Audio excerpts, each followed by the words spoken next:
queer things is about this. I've never seen, if you know this is what we call where in our local language. Traditionally, when those places were not there, this is what our elders used to do. Now you get the timber, then you make a dish shape. Now, when you prepare like food, because by then there were no plates. Okay. Now, for that side, now you serve the sauce this side, then you serve the other one this side. So this is the traditional plate? Yes. Now, then you just enjoy it. So this has been very rare. I move around here, it's not there, by the way. Wow. The most, also the rare things is this one. We call it in our local language, Ichanga. Ichanga. Ichanga, this is used for catching fish. Okay. Now, when you go to the lake, because there are those fish now, you just scoop it like this. Then the water goes away, then you remain with the fish only. Yeah, we also have, and around this now, we have fish of different types. Yeah, this is a tilapia, and that one is called in our local language, we call it rechilango. Because we have brought all these things, because if you see, this is where we belong, Ambolatar. We are surrounded by 2 lakes of Kwania and Kyoga. So with the issue of fish is not a problem. However much, we also well diverse, and we have a series of seeds. I can mention, you can see them. You have the variety of seeds of different kinds. But the most, yes, that one is we call is Ginat. It's in Angola, and this is Red Beauty. This is what we call Apena. Is a pigeon pea of different types. Yeah, as you can see. We also have what we so queer we call Amola. I think you just get me. It's also here. You can see this is like a species of seeds, but it's very like small. Simpson. Yes. So this one you pick, then you put in the fire. You fry like a simsim. Then you pound it. After pounding it, then you paste with your food. It's very delicious. Among also we have fruits of different types. We have the sweet potato. I wish by the time I will give you only one, but not at a cost for free. I'll try some, I will. Yeah, and now we have like the cassava with the stems of different variety. We have oyster nuts, and this is the seeds. Oyster nuts is the climbing seeds. Now you just climb in the trees, and they produce the pods after maturing. Then you can now harvest, then it's fall down. Then now you get the seeds. This is this. Yes. Okay. Okay, along that now, after this is another one, this is what is contained inside. This is now the seeds. Now when you're eating that seeds, now after removing the shells, you pound it. After pounding it, then you also paste with the food. You can even eat it locally. It's also very nice and very delicious. You better come to Amola soon. Yes, very soon we shall host you. Now we have different variety of we seeds. have calabashes Okay, here. What are they symbolizing? This is called guata. In our local language is like a guad. Initially, our local people, long time they used to for keeping like a store. Now you get your seeds, maybe you put it inside here, then you hang it up. There's no any pest and anything that you will attack. So most especially those seeds that are used now, if you'll be going like you want to keep those seeds maybe for the next season, and you want to keep it safe, just put it here. Wow. And this is what we call opoho. Opoho, now we also have the seeds. I don't know. Yeah, here's also the seeds. Most especially is used like for squeezing out the juice from the milk. Yeah. Basically, now we are well versed with all this. Now we have it as many as possible. Amazing. Yes, we have sort of different seeds of different kind. We also have like Gina, this is a roasted one. You can test, but I will not give you a chance to test this at this time. I will test it later when it's well made. Now, if someone wants to connect with you from across the globe, yes, how do they find you? How can they connect with you? Okay, now there's several ways. Now we can even give like a phone call.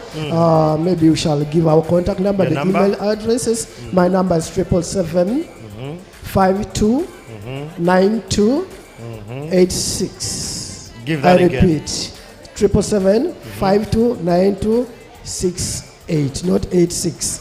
Okay, you can even get me at my email address. It's geoffrey.meng@fapaduganda.org. Let's go slowly on the email. Geoffrey dot Omeng is OMENG at fapaduganda.org. Thank you so much. Very much. Also, this is now the last one. We call it Owelo. Why do you know this? Where do you know it from? I don't know this. I've not seen this. But I heard you saying Owelo. Or just read it from there. That's one of the most delicious wild fruits, really. So you just eat it the way it is? Yes, just picked. Now just eat it in the raw form. Yeah, it's like a tree. Yes, it's very nice. You can feel and taste it. Yeah, it's also called Owelo. Most especially, we advise the young people, the elderly people to eat this because like it gives us if you have the eyesight problem, yeah, this is like short of that issues, of eyesight problem very well. Okay. Especially, the wild fruits, they are important, especially in our bodies. Give us like vitamins. If you have like sight problems, it heals it very well. I'm trying out Owelo. Thank you so much. You've been so kind. Okay, thank you very much. Back to stall number 6. Good morning. Action Aid. Good morning. I'm just from Amolata. Yes. I'm now in, what region is this? This is Action Aid, but we have farmers from Northern Uganda and a few from Eastern Uganda. Thank you. Welcome to this talk. What do you have? I want first to start explaining to you. You see this honey? This is organic honey. You can even see the bees are trying to follow up the honey.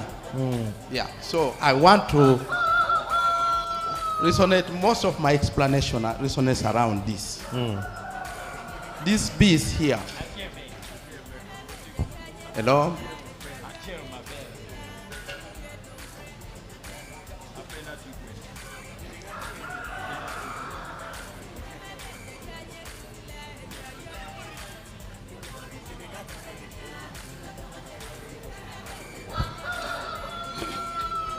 So the drivers of the Costa kindly have been notified that some farmers are still stranded at the hotel. But the river Costa mugende wansi w'omutyogo wabeewa babayamba aba PELUM mubeeko abantu ababe munona. Kindly, drivers of the Costas, please go by the mango tree and help those farmers. Carry on, sir. Yeah, thank you. I was explaining that most of our explanation are going to resonate around the validation here. And one of the things we want to explain is the honey. You see, this is organic honey. And for us to get more of this honey, organic honey, we have to grow the sunflower. We encourage farmers to grow sunflower. Oh, okay. For farmers to get this sunflower, enough of the sunflower and the seeds that are got oil, they have to preserve the bees. Okay. So there is a linkage. It's an ecosystem. Ecosystem, that's what we're explaining. That when they want to get the honey, they have to grow the sunflower. And they have to use organic pesticides. If they destroy the ecosystem by use of inorganic pesticides, they will not be able to get honey. To get the honey. When the bees are destroyed, they will not be able to reap the sunflower. That will help them get the oil. Okay. Away from that, we also encourage them that they do complete value addition. Here, the sunflower is there, but the oil that has been extracted is here. And then the cake, this cake here, is what the farmers use for feeding chicken. Oh, from the husks of the sunflower. Yes. They don't have to throw anything away. So as they feed the chicken gives the eggs and grows faster. So that one gives them more value addition, and they benefit more than just growing sunflower without having the beehives. This chicken feeds on that? Yes. This one feeds, even animals can feed on the cake.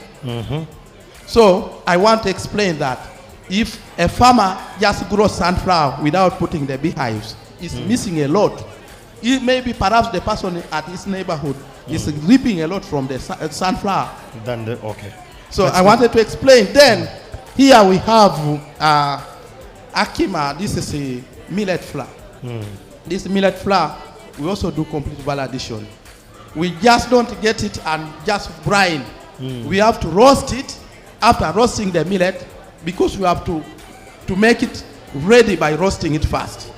Once so is this roasted? Yes. This is not yet roasted.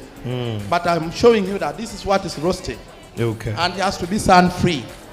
Once you take porridge from millet which is not roasted and it's half cooked, it can give you problems. Okay. It reduces the digestion and absorption.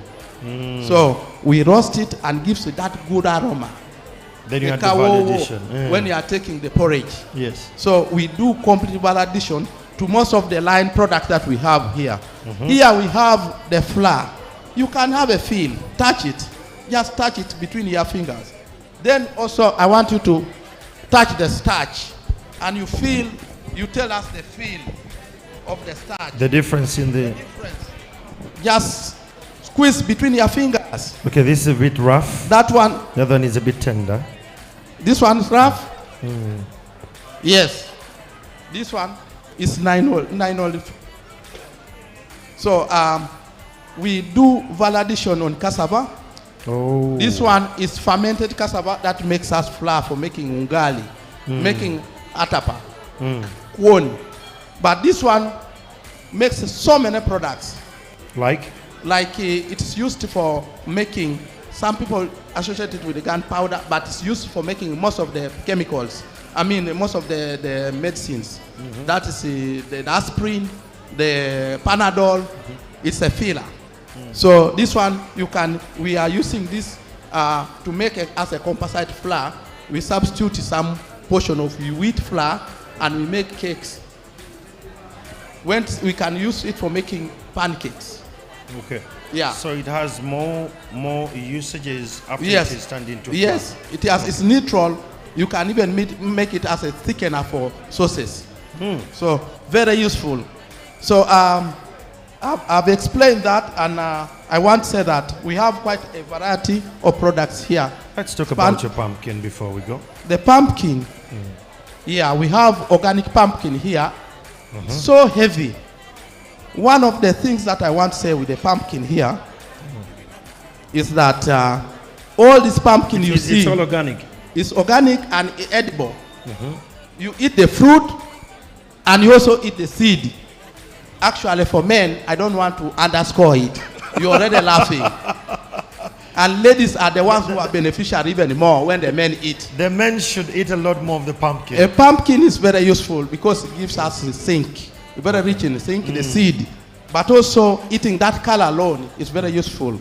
Okay. Yeah, in the body. Yeah, so it's Let's something. talk about that. The one that is, yes, that one. This What's one? that? Yes. This one is medicinal. And that's a lot. People take it and treat. What is it called? It's called the edodoi in the local language. We call it edodoi. Edodoi. Edodoi, yes. How long does it take to grow? It takes quite some time. You know, slow food. This is part of slow foods and slow organisms. So it takes quite some time, like around 5 years. Then you can be able to start having. 5 years? Yeah, 5 years.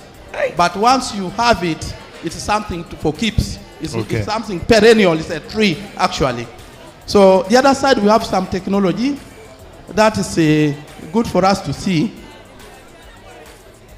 I have my colleague here, can be able to demonstrate. To explain the tech. Explain a bit. No worries, I'll be here. The cameras are following you. Okay, Explain wonderful morning. I'm a Crystal Savior, part of this very team. Yes. Action Aid North. In line to production, we have two main starting and ending points. Climate change is real, and everyone is seeing the effects of climate change. So our biggest challenge is we have unreliable rainfall. So we have developed a simple mechanism for harvesting rainwater. But we don't want just rainwater, but clean rainwater. So you can anyone can afford a UV treated net, UV treated polythene that you can lay. We try to make a simple description here. Maybe you move closer and you see how best we reserve it here. So you can just lay a polythene. Once this polythene is laid, you make sure it's raised on one end that the water flows to the reservoir. Oh. Yeah. So this is a simple demo of a reservoir. When this water flows to the reservoir, you can store it. So we put some poles and some meshes to protect it. Then you cover to protect from children, from any stray animals from entering there, and even evaporation, to control evaporation. Clean water. Yeah, clean water. So from there you can harvest it in a pot. We give so much value to culture. Yep. Why we use the pot, in the African culture, pots were used for carrying water, Correct. for storing seeds. But since agroecology, we incorporate more science with our traditional knowledge. We found out a pot is made out of clay. And clay has a high alkaline content. It neutralizes every acid in anything that is in it. That's why during COVID, alkaline water was quite expensive. It was hard to get. Yeah, so we encourage our farmers to use such medias because they are not only affordable, but they are of so much nutritional value to their bodies. And even when you take the clay water from the clay pots, you find that alkaline water neutralizes even acids in our bodies. That's why when a pot settles for more than 8 hours, you'll find a white substance outside here. It naturally purifies. So we don't want only food, but we want good food for our farmers and for everyone around us. Even you, I think you should go back with the pot. I will try, but my wife is coming later. She needs to get one. Yeah. This, I'm going to buying some seeds from there. Okay. I'm buying some pumpkin because they told me it's good for the men. Okay, and then lastly, our country has had so many stories or issues of post-harvest management issues. So we recommend every farmer should have a solar dryer, so that you have safe storage of your crops. So this is a solar dryer. This is a demo of a solar dryer. Okay. Yeah, you can store your grains, you can store the grains, you can store cassava, and it gives you very good environment for drying it. Whether it's raining or not, they are safe in there. From here and then you can get something like this. You add value, you do such packages. Yeah, the grains and so many more things that you see here, they go through the entire process. Without water, we can't produce. Without good drying facilities, we can't get the final products. Thank you. Now, while you're finalizing this, Yes. how do we connect with you? And we have a couple of members of parliament who are here today. Yeah. You as the local farmers, what would you wish to see your local leaders change or do? As always, we use our structures right from the lowest level, from the village levels, our LCs, cultural leaders, we use politicians, we use the structures that are already set by government to bring in our services. What do you want them to do? They are here. We want them to fully adopt agroecological practices. If they fully adopt agroecological practices, then it's a collective effort. But if you do it alone, it will have less impact. But if once it's a collective effort, we shall get better results. Thank you. And we can only do that with the support of our leaders and people like you. Thank you. I will support you. Thank you. Thank you so much. So we're still progressing. Honorable members of parliament who have joined us, thank you so much for coming. We are going through the different stalls here. We have another stall here. Who speaks for us here? Comrade. Yes, please. Good morning. Good morning. You look amazing. What is this you're wearing, Kwanza? Tell us Thank about you what very you're much. wearing. This is, first of all, my name is George Oruka. I work with the Soroti Catholic Diocese Integrated Development Organization. And you're asking a question. Yes. First of all, welcome to this stall. Thank you. We're in stall number 5. Thank you. And this is a traditional and it's a cultural wear for Teso. Okay. We treasure our culture. Very much so. And what I'm going to take you through is basically the cultural seed, food, and all the practices. How we used to do before. And now? And how we found our grandparents doing it. Okay. Because sincerely, I grew up, I did not find my parents spraying crops that we used to consume. They were only spraying cotton, to be very sincere. And those days, it was diverse. There was a lot of biodiversity. Correct. In terms of birds, trees, everything to mention. And this time around, we are working hard to see to it that what was getting extinct, we want to have it back. Because I will stop you this in the interest of time. Yes, please. In the interest of time.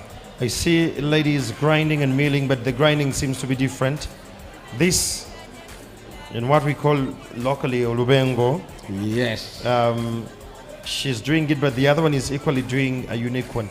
What's the difference? Yeah, we grew up, I told you in my opening speech, and traditionally, what is being ground is millet. And millet is a very nutritious food to us eaters. And this millet also, we use it for brewing our local brew called ajono. And ajono in Iteso used to attract people in several ways. One is that we used to work in groups. People combine, do work in the garden in groups, and we called it locally aleya. They come work in your garden, finish that garden, then you give people the local brew ajono, they enjoy, they dance, and go back. Tomorrow again, they work in somebody's garden. So it's easier for doing work communally. So it gives them energy. Energy, yes. It's a nutritious food, protein. You get total protein in the millet. Okay. And we're doing this like the way they are doing, using that grinding stone. And this grinding stone is purely organic. Look at the grinding mills we are using these days. You get a number of metallic things that break this millet, but after a long run, you find that those metallic things are worn out. Where do they go? In the food. That in the food we consume. Then what is the impact at last? Cancer. That is why we are saying traditional. We are doing it, and I would request everyone watching us now doing this presentation should learn, understand, and adapt. Okay. Yes. What else do you have here? Even granates, you can see. So what we have here, we have a full display of the indigenous foods and seeds. And all these indigenous seeds and foods, the basis is they provide energy to our bodies. They give us proteins which are body building foods. And then we have protective foods, like the fruits. Yep. They give us vitamins. These vitamins improve on our immune system to fight diseases. For example, we had COVID around, which was a menace, and it was a disaster in some countries. But in Uganda, I think majorly maybe because our country produces a lot of fruits, which provide us vitamin C, that is ascorbic acid, and we're able to consume these fruits, and then the vast range of different varieties and species of vegetables, and we're able to fight it. Emakalai loitoni, what is that? That is a hibiscus. Okay. That is our traditional knowledge. Emalakai. Loitonitai. Loitonitai means dried hibiscus. Okay. And our drying here, you can see the other equipment. That is a solar dryer. That is a solar dryer. Okay. You know, traditionally, our parents used to spread the leaves of that hibiscus on the floor, on the ground, such that it gets contaminated with maybe some bacterial infections that arise from the soil. Even when rain drops on it, it affects and goes into, like other crops, it causes aflatoxins. But we have tried to modify, much as they are traditional. But we are saying, if we dried it this way, what would happen? Let's do it this way for the betterment of what we are consuming. because we want to have healthy bodies. Very nice. And then I would also take you through this. Very, very interesting. In Teso, we eat these are termites. Yes. These are termites. Hey. Most of you complain that these termites are very destructive. But just befriend termites. Are they edible? Control the population of termites by harvesting them. They are a delicacy and they are rich in iron. They are very rich in iron. It is actually very, very good for pregnant mothers. They need iron. So please, all the mothers should visit this stall and have a taste of these termites. Especially the pregnant ones. Very, very good insects. Yes, they are very good source, very rich in protein, in iron. Thank you. Iron. So, very, very interesting indeed. I would like also to take you through one of our vegetable. This vegetable is very, very good. This is typically indigenous to Teso. You look at this, it is just a tomato. Very traditional tomato, very tiny, and you don't spray it against any pest. It just grows, and you harvest and eat. I want to tell you, my friend, take from me, the tomatoes you are consuming these days is full of Dyson M45. Yes. That is a fungicide, which fungicide is very, very dangerous to our bodies. Actually, when you are even applying that fungicide, you are supposed to put on a plastic overall. Everything should be plastic. That means it's very deadly. Very, very dangerous. Very deadly. And they are also a cause of cancer. And then these other herbicides. Talk about glyphosate. Those are very, very dangerous chemicals, which are now in our country. And our farmers are using it. And they don't understand. They don't understand the outcomes of using such chemicals. So today, I am telling you, let's avoid spraying our crops using those dangerous chemicals. Let's go traditional, and this tomato will work for us. Thank you. I want to talk about the trees you have here, the uniqueness that is here. It is something I want us to tap into in the interest of time. Before we move to trees, Agiono. This is what I was talking about, Agiono. In Teso, when I want to marry a wife, or my sister, if my sister wants to introduce, without Agiono, you have not hosted visitors. You have not hosted visitors. So there is no celebration in your household. So Agiono, people have to take it, and then they become excited, they dance, they get satisfied, they nourish their bodies. It's full of protein. This is our food in Teso. Okay. We take it using a pot and then the tube, and we can also use it using a calabash. We just add the hot water.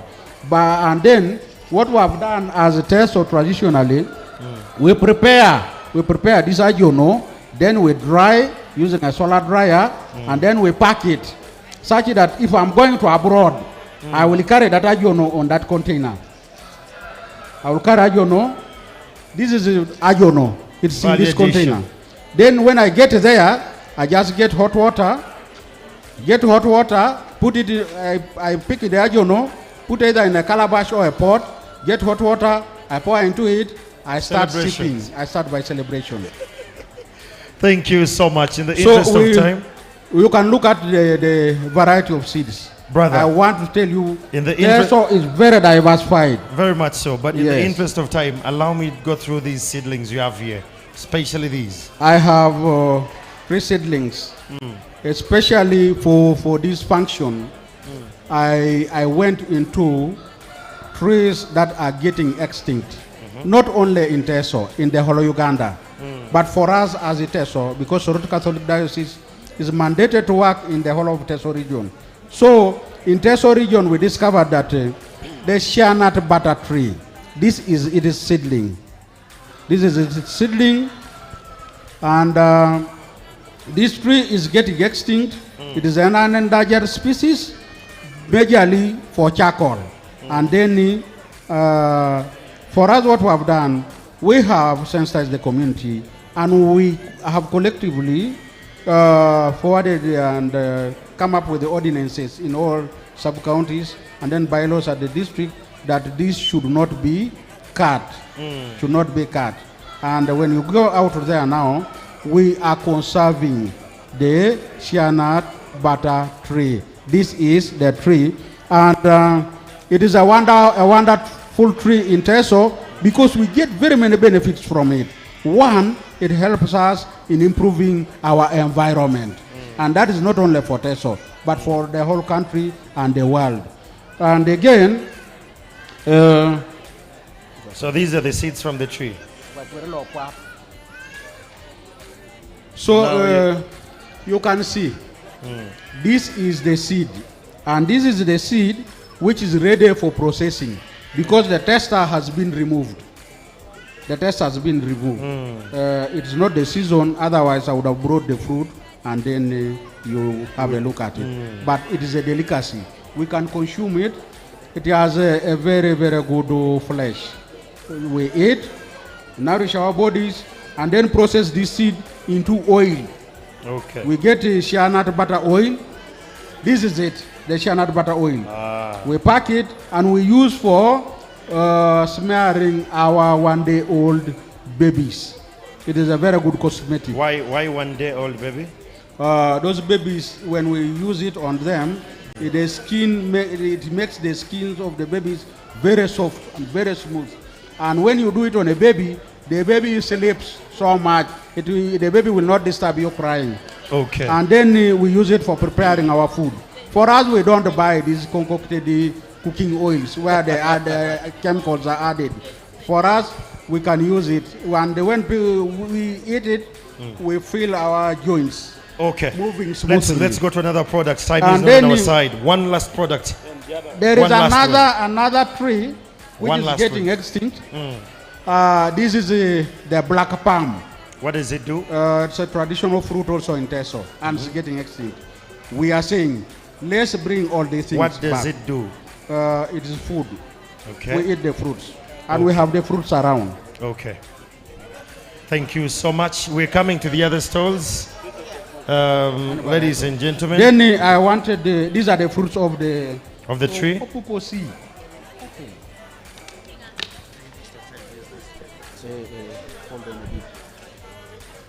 Hold on a bit. This is the black palm. Colleagues, you can see. This black palm is a very good delicacy. It is a fruit and rich in vitamin C. Okay. Yes. I don't have tested already. All right, all right. Thank and then we have honey. We have actually tamarind. Tamarind is again another one for Teso.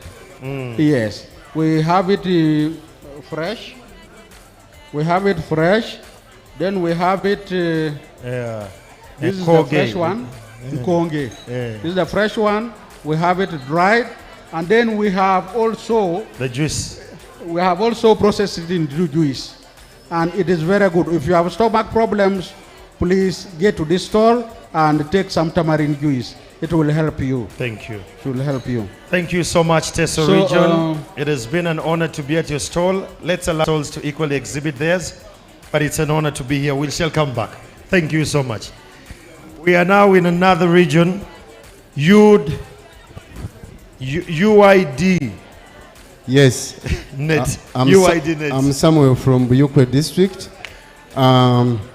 Uganda Youth at Risk Development Network.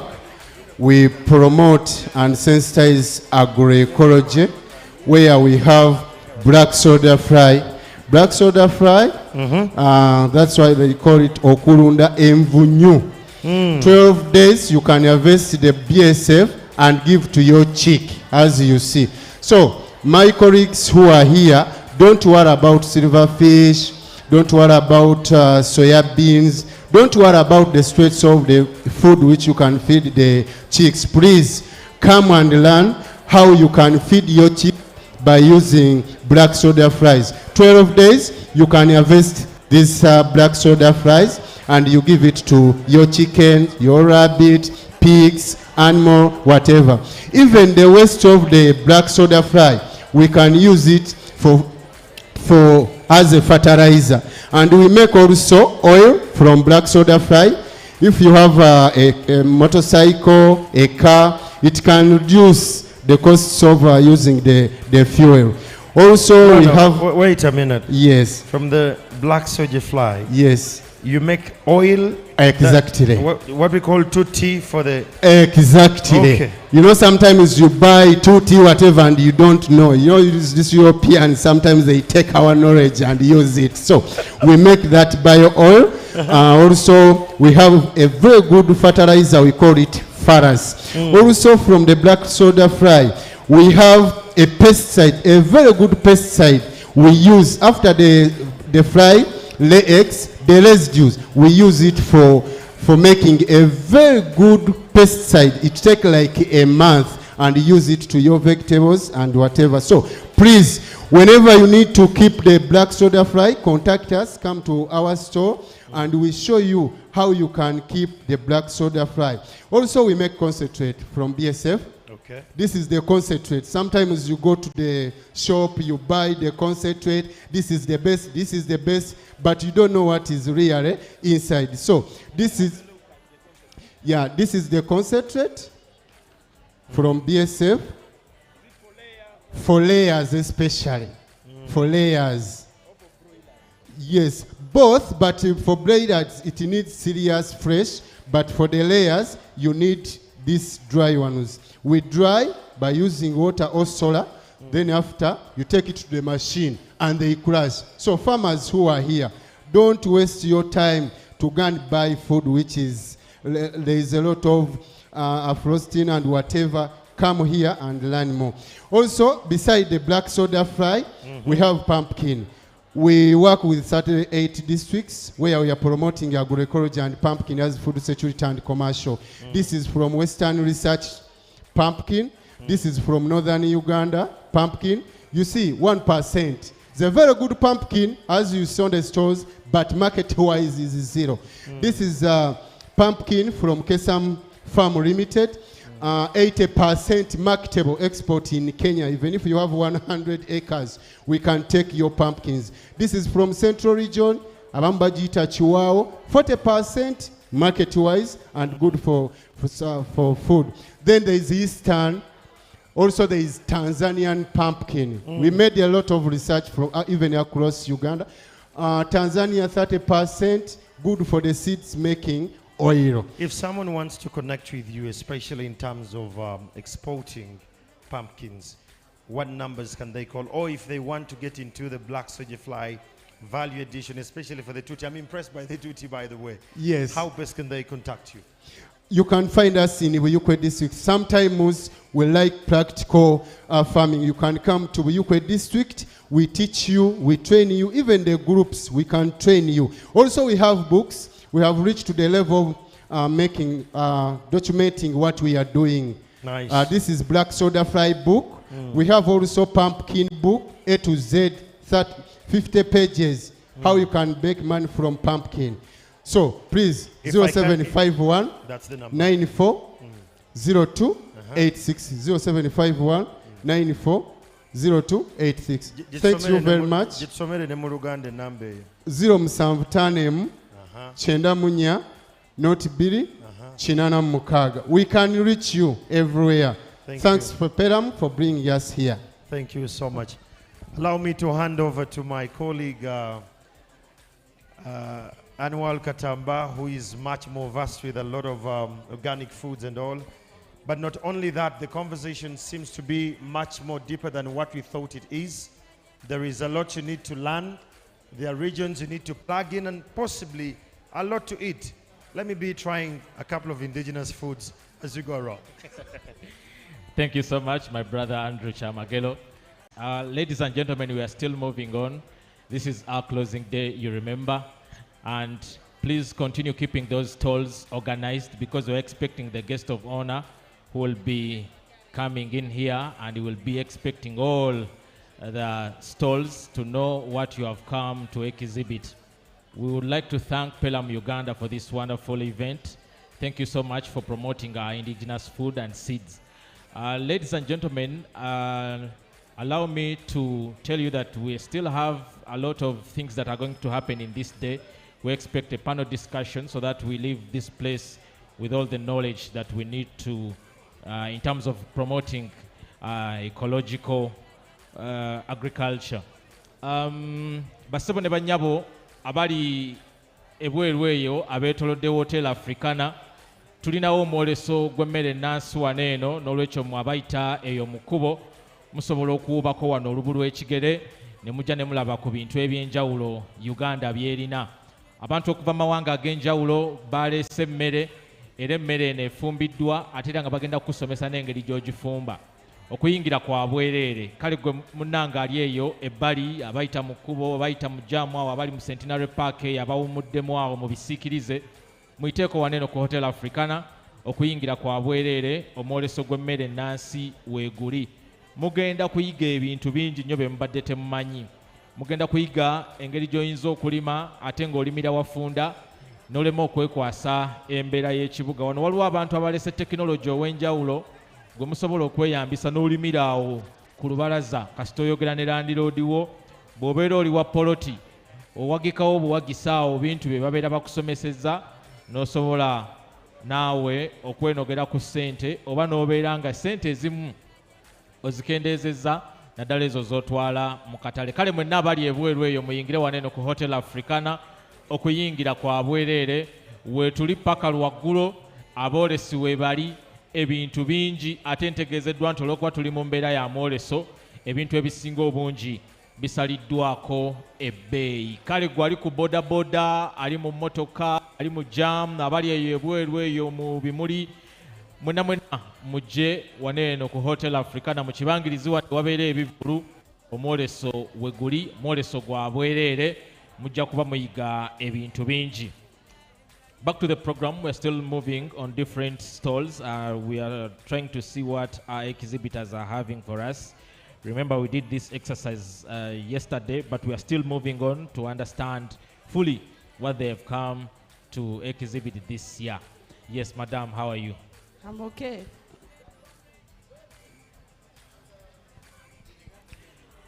Tell us, what makes you unique in this whole exhibition? Tell us. Thank you so much. My name is Ageo Phoebe from CD Soroti. That is Community Integrated Development Initiatives. Okay. And I want to begin thanking PELUM and all our partners who are working now and every day for us farmers.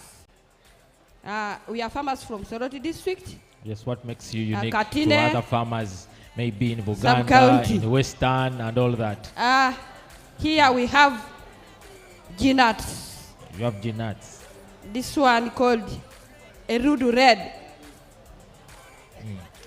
Erudu Red, it is the most indigenous. Oh. And when you eat it, it's really very nice. And from G-nuts, we very well know that we get proteins. Yes. We also have another variety, which is tan in color, also indigenous. It's what? And this one is called egoromoit in our local language. Tan in color, or white. Oh. This one also is very nice, and it is very easy to pest.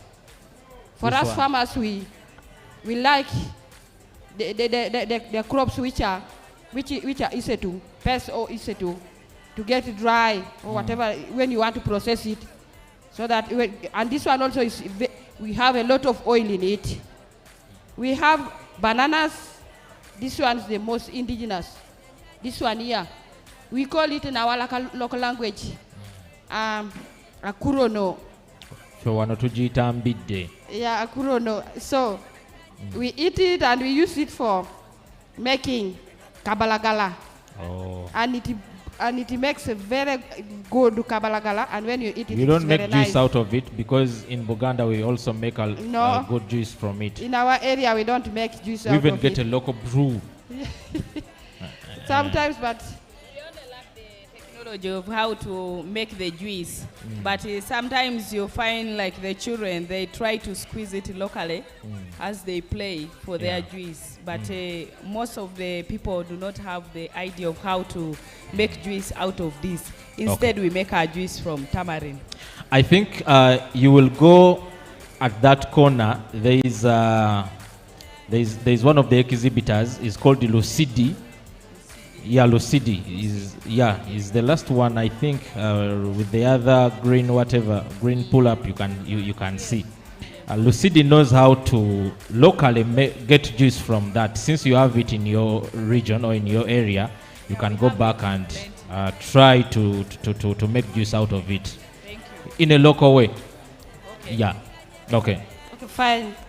We also pumpkin, and the pumpkin is a very good plant which helps us in build our bodies, mostly our eyes, because it is yellow inside. Also, we get iron, and even we have been given a brief explanation about the pumpkins. You can come and give us an explanation, maybe on this technology that we are seeing, which is local, and we want to know.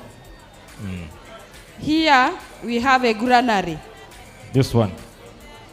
For us from Eastern, that is mostly Teso. We have granaries for our storage, and they are very good in keeping our foods like millet. You mix these things, you can put millet, then put peanuts. The other side, because it is big, yes. You put millet this side, the other side peanuts, the other side sorghum. Then you will be picking it as you want to use it. And it is for food security. Okay. As I said yesterday, nowadays we don't have good processes of keeping this because people are using sacks. But for us in Teso, we don't recommend sacks. Because a sack, you can pick it anytime. Once it is cleaned, when you are cleaning your crops like millet, when you are pasted, it is easy to get it and sell. But when it is like this, sometimes you are unable to sell it when it's like this because people want pasted millet. Okay. Katamba. Here we have maize skin. This one helps women. Okay. With I'm sorry, with the interest of time, we are having a next program. Okay. Let us first get a pause and we shall get back to you shortly. Thank you. We're expecting the guest of honor will be coming and you will be showcasing whatever you have in his presence. Correct. Right now, I want to forward this microphone to my brother, colleague, Andrew Chamagero, to take us in the next session. Andrew.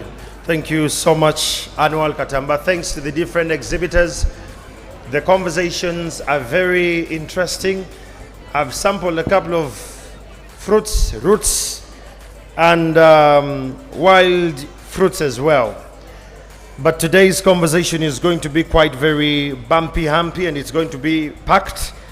But because it's our last day since we started on Monday, allow me at this juncture to welcome and appreciate the honorable members of parliament present. We have Honorable Olanya Ojok Andrew. We have Honorable Awuma Linda, as well as the Vice Chairperson of the Agriculture Committee. We have Honorable Atuke Isaac. We have Honorable Akelo Christine. We have Honorable Nyakato, she's here with us. We have Honorable Santa Okot. And we have Honorable Philip Lwakwanga. Let's clap for them, ladies and gentlemen, and appreciate them for being here with us. Thank you so much for taking some time off. And allow me to welcome from PELUM Uganda, one of the board members, Mr. Edward Muchiri, to give us the welcoming remarks, and then we shall dive into the presentation of the highlights from PELUM Association Food and Seeds Fair from the regional perspective. Mr. Muchiri.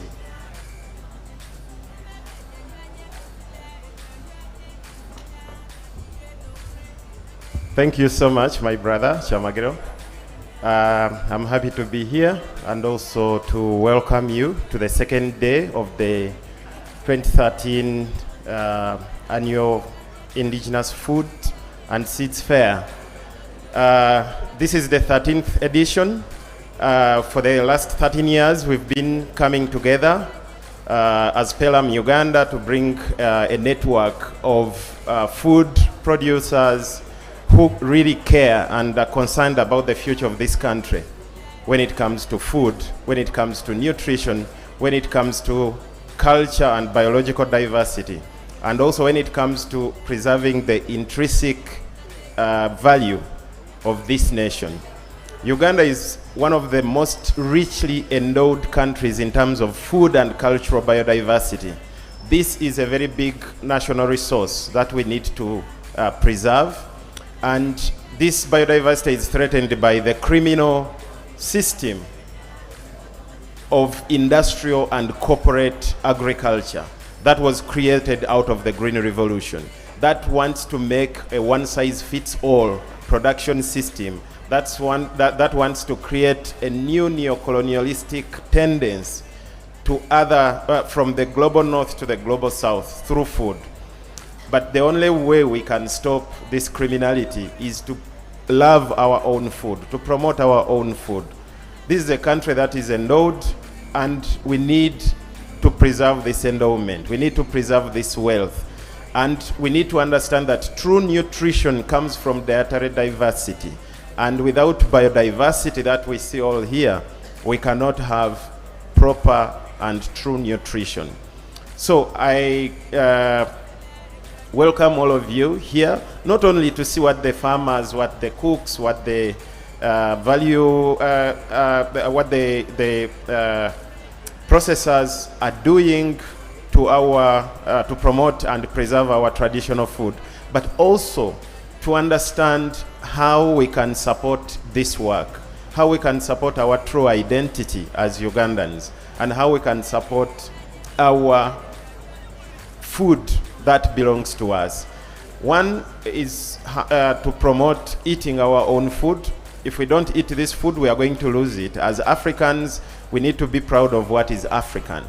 As Ugandans, we need to be proud of what is Ugandan. And this is the message PELUM is sending out today. And this is why we are here as PELUM and other partners who are supporting this initiative to show that this is the future of our food system, and this is the future of this country when it comes to food. Even when we talk about agro-industrialization, there is quite a lot we can do and tap into this resource. These are unique products, and our comparative advantage, if we want to industrialize our food system in a good way, not in the other destructive way, we need to start by promoting this diversity that we have here. We need to promote the local initiatives we have here. We need to promote the local farmers. There are many people who are adding value to these products. How do we promote policies, laws, and regulations that actually recognize this food and recognize the work these people are doing here? So as PELUM, I would like to invite all our legislators who are here. I know there are many here. I want to invite you to take a look at this, and we think so deeply on how we can make legislations that do not make us slaves again to the corporate agriculture promoted by the Western culture, but regulations that promote our own food, our own culture, and our own identity. Because we are African, and our food should be African. Regulations and policies should promote African food and should promote the value of African smallholder farmers. Yesterday we saw quite a lot of different ways how people produce food, how people process food. There is quite a lot of work to do. More investment needs to go into the cottage food industry, and more support. We need to have more support strategically going to the restaurants, to the people who are adding value to the different products, also those who are processing ecological inputs to bring more health to our soils, but also those who are producing this healthy food to bring more health on our plates and also more health to our households. So as PELUM representative, I want to welcome you again to this very important event. and also request that we need to put our efforts together to make this event even bigger and even promote it more, even to the policy makers from the different ministries, different directories of the government, to be here to understand how much we have and what we need to protect and promote this and make it the food of this country again. Thank you so much and welcome to this second day of the Indigenous Food and Seeds Fair. Honorable Members of Parliament, we started on Monday. It has been quite a week of intensive conversations around seeds, indigenous seeds, farmers from the different layers, and we have been streaming live this conversation to all the countries where PELUM is, to bring you to speed on how we are faring about PELUM Association food and seed fairs. Allow me to welcome Ms. Midas Bihunira, the head of program PELUM Association and the Secretary General, to come and give us the highlights from the region. Welcome, Midas.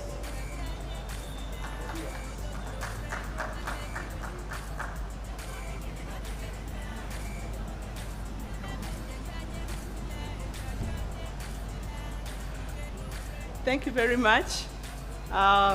Protocol, all protocol observed. And Pamela, I'm waiting for my slides, please. So as they've already introduced me, I'm Medias, the head of programs for PELUM Association Regional Secretariat. I will give a highlight about who we are as PELUM Association so that you can be able to know us better. Now, PELUM, next slide. PELUM Association is a regional network that is operating in 12 countries, now 14 countries in Africa, in Eastern and Southern Africa. So in Uganda, PELUM Uganda is our country chapter. When you go to other countries that I have mentioned in my slide, we also have other PELUMs that are up to the level of PELUM Uganda.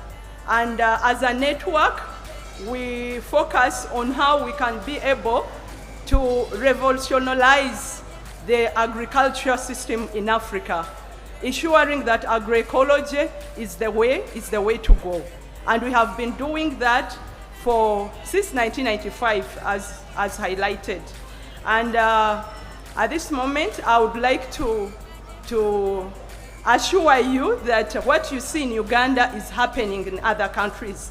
And it's possible through the PELUM network. You see the number of members that we have, very many CSOs and all this, and reaching over 10 million farmers, small-scale farmers on this continent. And we are still growing and growing. Next slide. So in terms of what we focus on as a PELUM Association, we have 5 thematic areas that we are focusing on. As highlighted, we have agroecology and climate justice, then seed, and on seed, we focus on farmer-managed seed system. That is the informal system, not the one that is by these corporate companies that want to capture our agriculture system. And then we have land use, land rights and governance. Then the 4th one is agroecology, territorial markets. And the 5th one is youth and women in agroecology. So this seed fair that we are participating in today falls under thematic area number 2. That is farmer managed seed system. Thank you. Next slide. Now, in terms of the number of national seed fairs,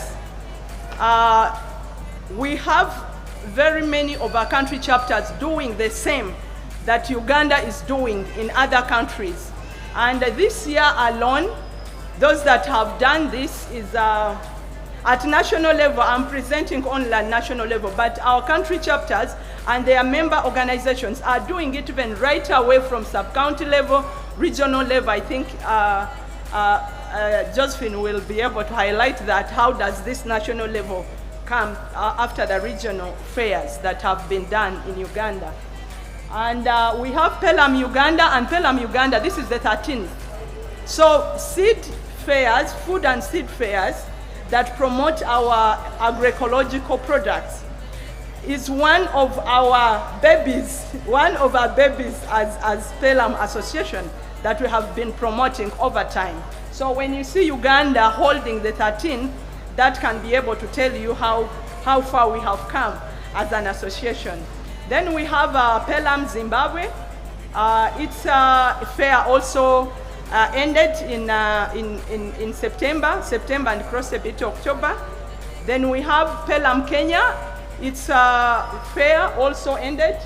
Then we have PELUM Zambia. They have also had their fair this year. Then we have PELUM Eswatini. They've also had theirs. And then PELUM Tanzania, those ones that are written in Swahili.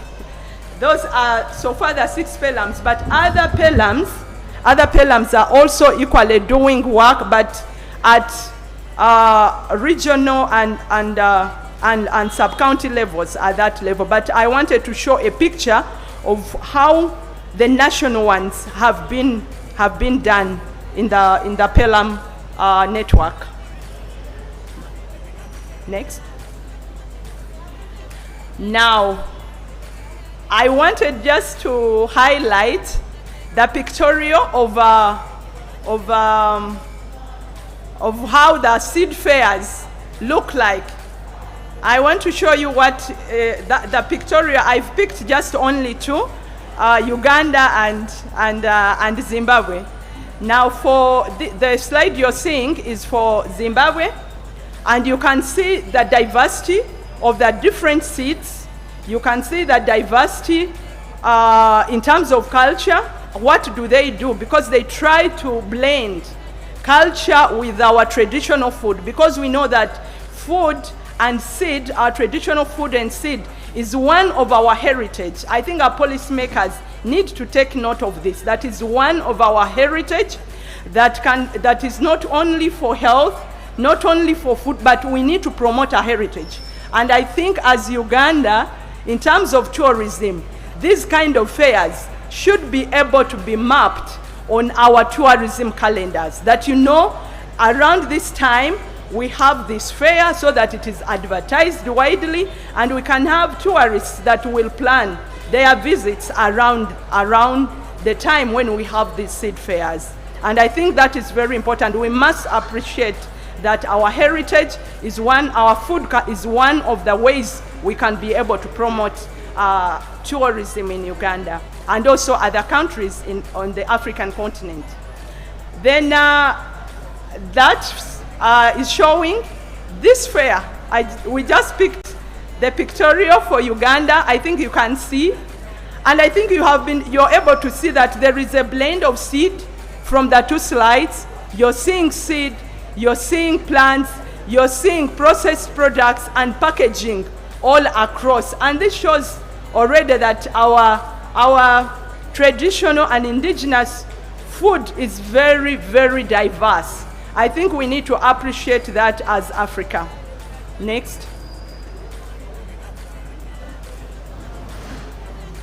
Now, in terms of how we work as an association, we have a seed thematic working group that is responsible for the farmer managed seed thematic area. And our thematic working group is constituted by members from the different country chapters of PELUM, and they all come together to constitute our thematic working group.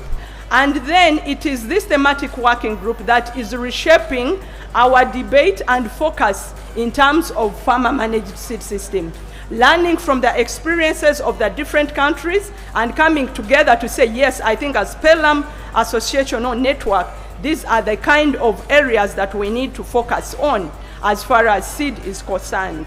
And so in terms of the current focus by the seed thematic working group is they are doing a scoping study on farmer managed seed system innovations in the different countries, so that we are able to map the different innovations and the best practices that can be able to inform our learning by our farmers and then the different countries, and then they can be able to scale them in the different countries.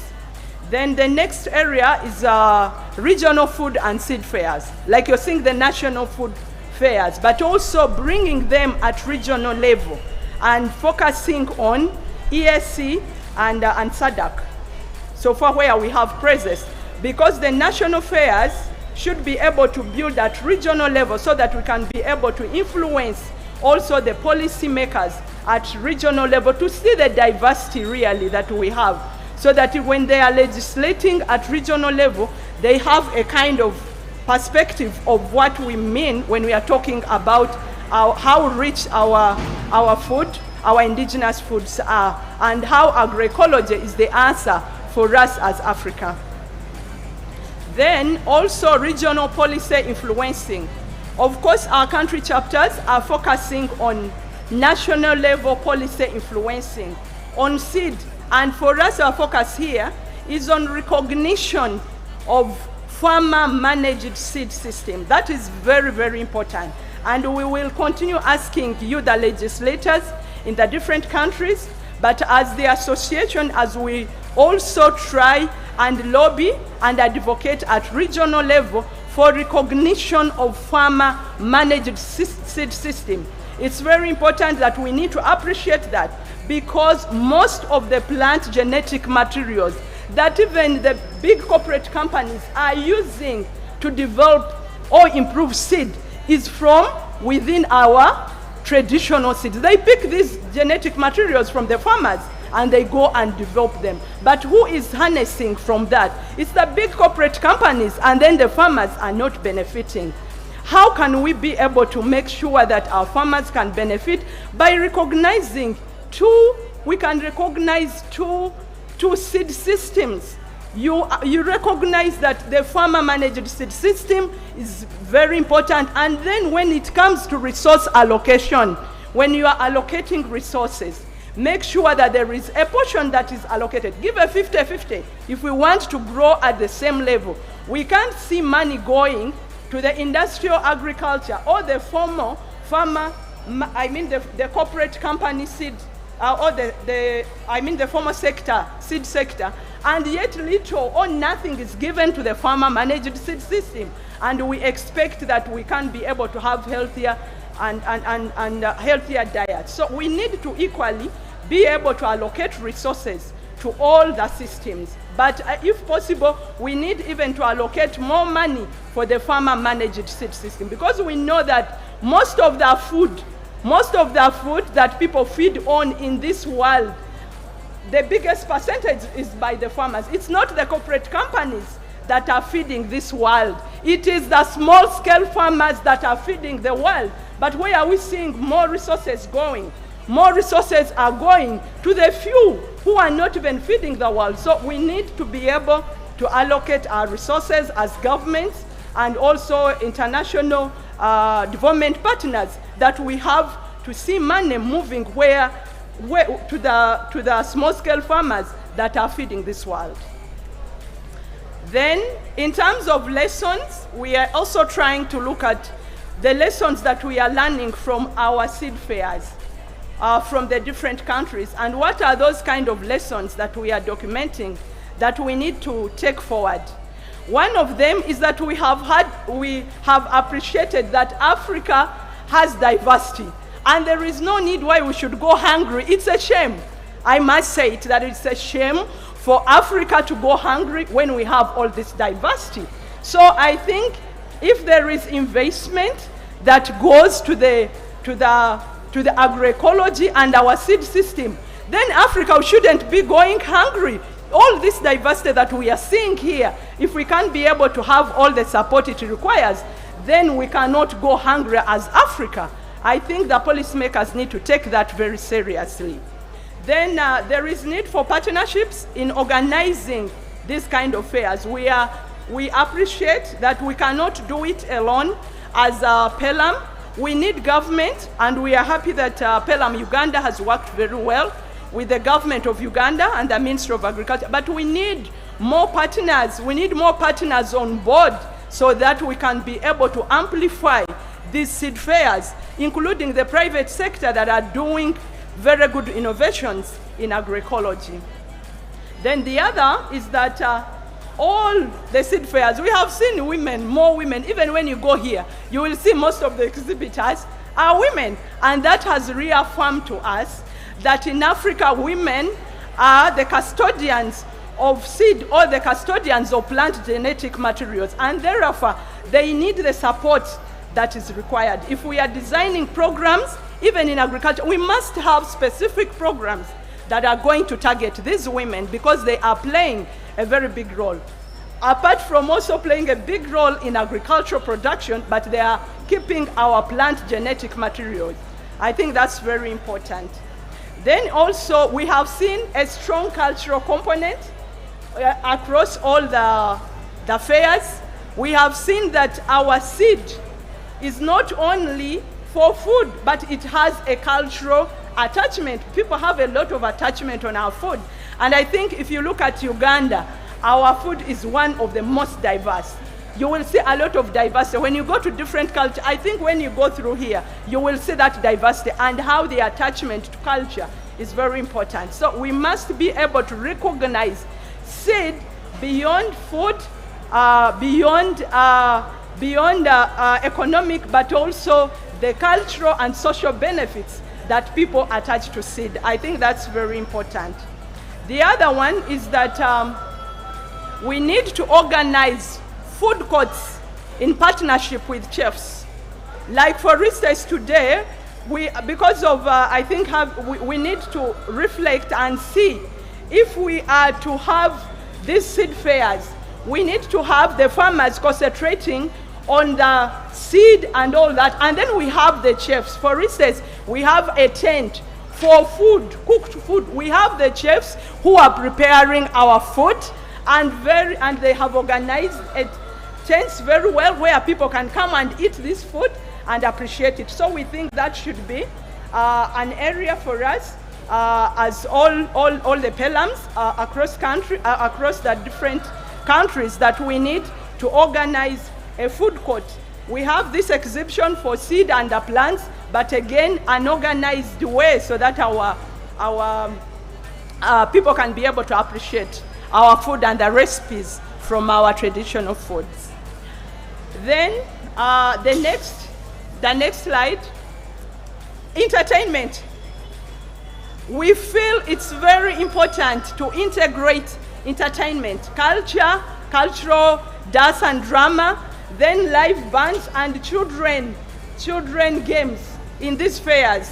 And that is the reason we are also suggesting that the fairs should stretch up to Saturday. When we have the fairs, Saturday should be the festival day when people are free at home, and we have advertised this widely. Then people can be able to know that I will go and have my lunch with my family, with my children, for this particular recipe on this day. And then that is a marketing we can be able to market. That will give us a better marketing for our food. And then branding and packaging of our products. We have seen there is good progress. Farmers are trying in terms of packaging our products, but they still need support. And that is the support we need from government. We need a lot of support from government, from Ministry of Trade, to ensure that the products from these farmers, these traditional products, are well packaged, and then they become attractive, and that will be able to assure us of the market for these products. Then involvement of the private sector. We feel it's very important to involve the private sector that have innovations in agroecology in these seed fairs for farmers to be able to harness. And then advertising. We need to advertise our fairs widely, and also limit the number of speeches and make the fairs more of a marketplace where everyone knows I am going to do what? I am going to buy my products, and then the farmers can be able to earn from this. Next slide. Okay. Lastly, I want to read this as is, that our heritage in form of food and seed is rich and real. It's not by words. I think you can be able to attest to this. When you're in this tent, you can be able to attest to it. But much of this heritage is not yet fully known or appreciated by ourselves. So we must appreciate it ourselves. And therefore, we need to up our efforts in promoting our heritage in spaces, especially in spaces where it's not appreciated. That is where we have to be. We must be able to promote that and be able to have campaigns all over that appreciate our food. And lastly, we are who we are of what we eat. We are what we eat. If you want to live healthy, agroecology is the way to go. And if you want to die early, then go for the other foods. I think the choice is in our hands as consumers. I thank you.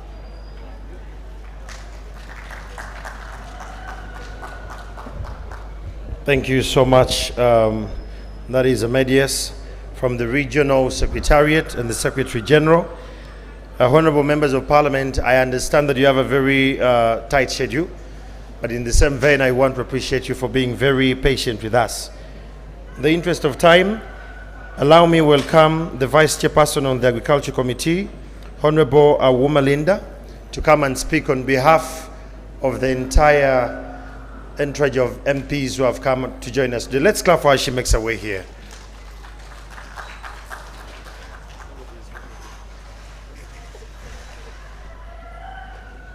Yeah, thank you so much, moderator. Today, I recognize all protocol.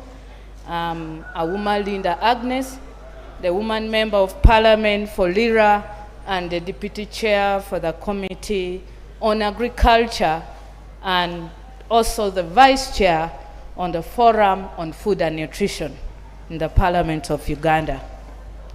We are really honored as members of Parliament for your recognition in taking part of this very important 13th annual Indigenous and Traditional Food and Seed Fair.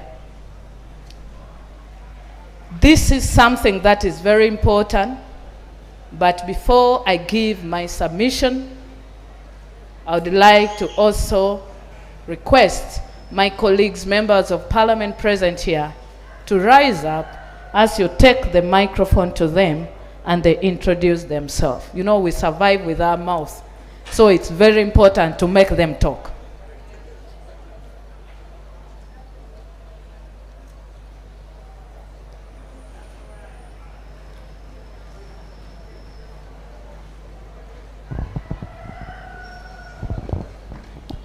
Thank you very much, Honorable Chair, for giving me the opportunity. My name is Okot Santa. I am a member of Parliament for Aru North constituency in Padre District. I did not contest with women, I contested with men.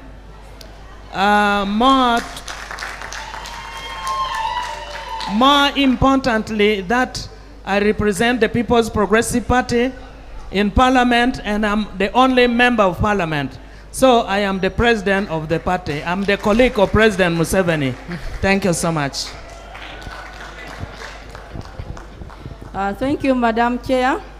I'm Christina Kello, Member of Parliament from Erutenos constituency, Lira District. Madam Chair is my woman Member of Parliament. I also contested with the men, and I came to this Parliament because of agriculture. I'm a farmer. Thank you. Good morning.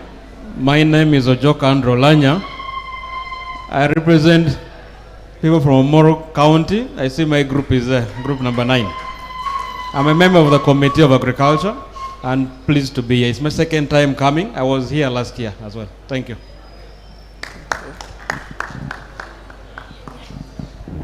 Colleagues, good morning. I'm Nakato Mary Annette, representing the people of Buyende, Busoga region.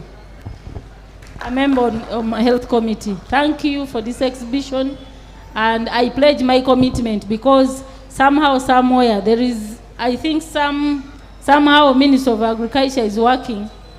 And just of recent on the floor of Parliament, we raised something, but I don't want to preempt. We support the local foods, and we want to support you. And personally, as a member of Parliament from Busoga region, I will have to support you to encourage our local foods until some of the scientists have proved some of the things that are added to make value addition. Thank you. Thank you, Chair, and good morning all. Komolu Joseph Mead is my name. I represent the people of Dodoti North in Ikabong district. I'm a member of the Committee of Agriculture, and I thank you for this. Thank you. Thank you, Chair, my colleagues. I'm Etuka Isaac Joaquino. I'm the Member of Parliament for Upper Madi County. Upper Madi is in West Nile sub-region. I'm glad to see my people from West Nile, from Nebi and other places. Thank you for the exhibition. I'll have a few comments, I think, at the right time. Thank you.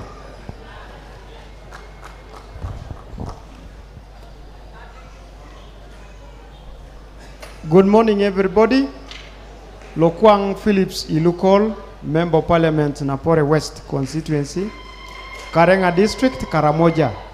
I am very, very happy to find I am represented around. I want to come and see how I should feed Uganda, because you have said Karamoja is a place of no return, and yet Karamoja can feed all of you. Thank you very much. Thank you, Chair. Good morning, everyone.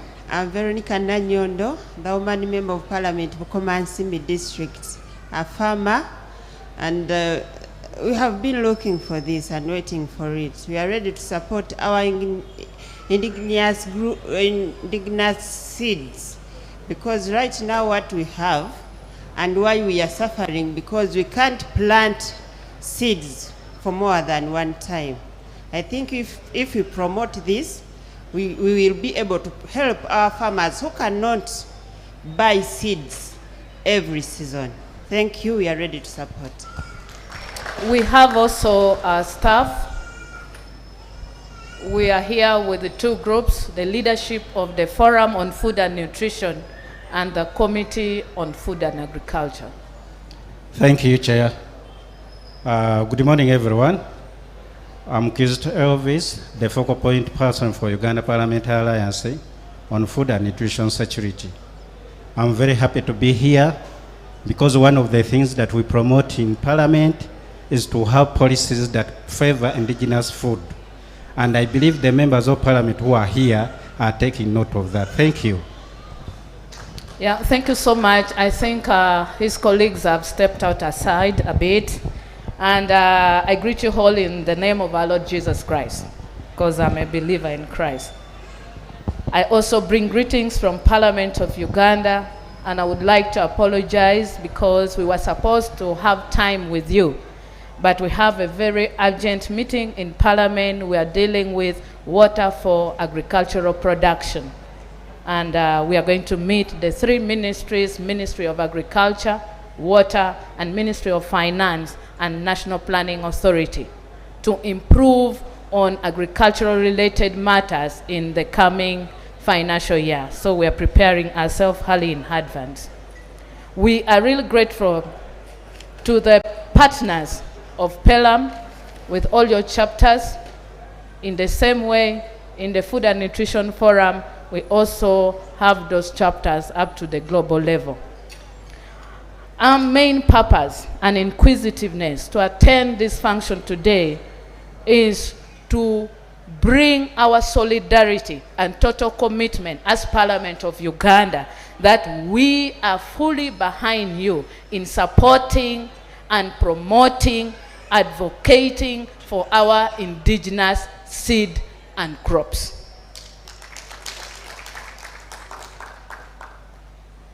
It's true we have a lot of GMOs,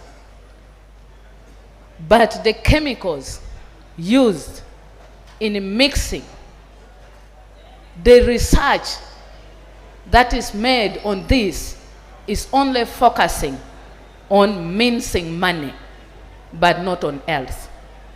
That's why you're seeing there's high rate of cancer among the local population. Yet, those days, people were not suffering from this kind of sicknesses. As your leaders, as your policymakers, we have been brainstorming on this. Because as leaders, we are supposed to offer solutions and guidance. So today, I've not come here to join you in the lamentation, but I've come here on behalf of Parliament to give guidance and give you the possible policies that Parliament of Uganda is making attempts to try to support you in this mission. For a country to prosper, it needs healthy citizens. And they say health is wealth. And if you try to see your analysis, people are working hard to get money. But when they get that money, they don't enjoy because of health-related issues. Yet our ancestors enjoyed that little wealth till death. They lived even longer, yet they were not having posh life like us. So this brings a question, where is the problem? What were those ancestors of ours doing that we are not doing? Development comes with its own challenges. But should we be derailed by this development? I say no. Even if we are embracing development, we shouldn't leave our tradition. Our tradition is our heritage, our tradition is our wealth, and our tradition shouldn't be in statements. It should be felt like the way we are seeing it here today. I do a lot of reading. I do a lot of research. But I've realized that Africa is the wealthiest and would be the healthiest continent in the world, because we are endowed with a lot of natural wealth. I was seeing the type of seeds, crops, natural herbs, as I didn't move, but I was watching when our MC was moving. There's a lot that can make us healthy, even if we are helping ourselves by nurturing our health through eating nutritious things. Nutrition can also be dangerous, but what are we intaking as food that can build our immune system to fight different diseases other than rushing for medication in the hospitals? This is what we have to make our people feel. We are not just eating food to get full. And you know, the challenge with our community, when you talk about nutrition, they think that growing fat is being healthy. But we have to, and I would like to urge PELUM, let us emphasize, don't talk just about carbohydrates, protein. These are things they have been teaching from primary. Nowadays, even in nursery. But what are those things that help in reinstating your immunity? What are those things that helps in cleaning up your system? When you eat, like for instance, there's this dragon pepper. I read and I realized dragon pepper heals all types of hepatitis. But how many people are dying in the villages, yet they are passing dragon pepper? All types of hepatitis. I've seen a lot of, we are dying out of ignorance. Africa has the best wealth in their natural resources. As we do agro-processing, agro-industrialization, but basing on indigenous crops, what are the things that PELUM needs to give the information? Because we are, this indigenous food is very minimal, but it's very highly marketable. How are we going to expand its practices so that we can produce and help those who cannot access it in the global market. It means we have to do agro-industrialization, but focusing on issues of indigenous food, meaning that we have to know the issue on land use. How are we going to avoid contamination on our soils and crops? What type of water, if we are using irrigation, what type of water is needed to produce quality food other than contaminated one? Like, for instance, we can encourage planting of bamboos along the water shores. Bamboo helps in fixing up nitrogen in the soil other than rushing for NPK. It helps in reducing the fossil fuels and carbon from our crops. These are things that can be cancerous to our systems when we allow it to be in our crops. Another thing, time is not my best ally, but I have a lot. Only that meeting is waiting for us. But as I close, I request PELUM, and I know my clerk is here. Please write an invitation to PELUM so that we sit as a committee and discuss the way forward. But currently, as Parliament of Uganda, the Ministry of Agriculture is going through a policy review on food and nutrition. And as committee, me and my chair, we are moving a private member bill to bring a law on food and nutrition. Yesterday, we also had a guest from Belgium helping us with ideas in supporting issue of food storage. I remember the board member was speaking here. We can produce good food, but during post-harvest to storage, we can again contaminate these foods of ours. So we have to also put interest in storage, post-harvest handling. You're hearing about aflatoxins. There's a lot of mycotoxins in our foodstuff. Yet Uganda is only having 17.1% chemical in their food, the best in Africa. So we have this liberty. We have this open check. It's just a matter of putting policies that can regulate our food production, that can put strings to unnecessary genetic crops that can contaminate our foodstuff. And I would also like to encourage, through you, the development partners, civil society organization, very soon, maybe next week, we'll be presenting a report before Parliament. But our food crops are now going through a lot, especially on pollination. This is where the damaging is. Let us help your farmers groups. Instead of having empty boundaries, let us plant trees. Not commercial trees, but trees that helps proper flowering to attract pollination, attracting pollinators. If we do this, we will produce quality traditional or indigenous crops. Another thing that I want us to emphasize on, I'm happy you're going to cluster this down. I do support that idea of having those traditional symposiums at lower levels. There's a lot of skills that our elders are dying with that is very helpful for us.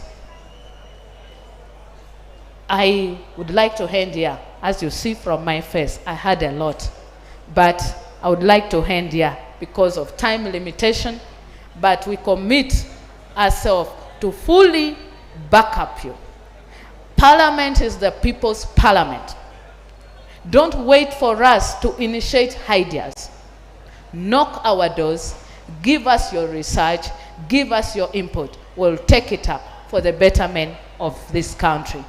I say this for God and our good motherland, Uganda.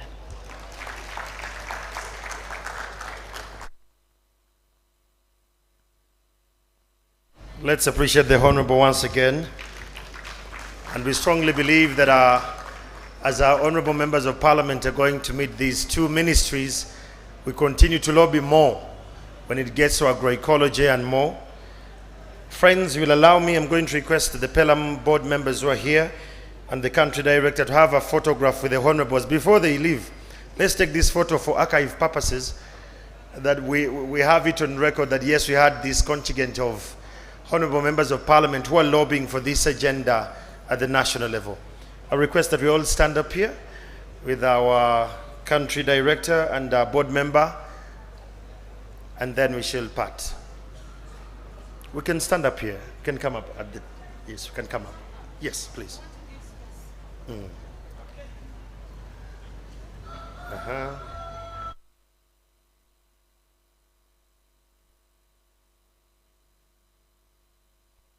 Okay, some can sit and others can stand behind. The vice chair must find a seat, please. Okay. And the rest we can stand in the back and clap them.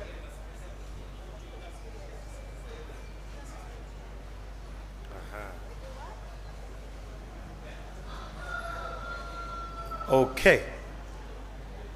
We can have this picture.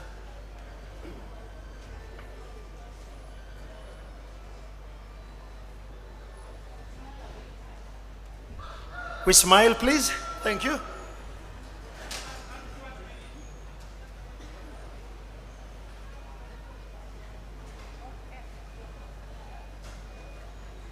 Thank you. Thank you so much, Honorable Members of Parliament. You'll allow me to request the country director and the board representative to escort you. And the rest of us, as we're still here, and those following the conversation online and beyond the borders, we're going to have a keynote presentation. It's going to be very brief. I'm aware of the time constraint, especially those in the market. We're going to have a keynote presentation about the potential contribution of the indigenous and traditional food systems in nurturing healthy, nutritious, and resilient food systems for all. This is going to be done by Dr. Nambacha, the Director of Research at the National Chemotherapeutic Institute, Ministry of Health, to give us an in-depth understanding of this. You're welcome, Doctor. Let's welcome Doctor again.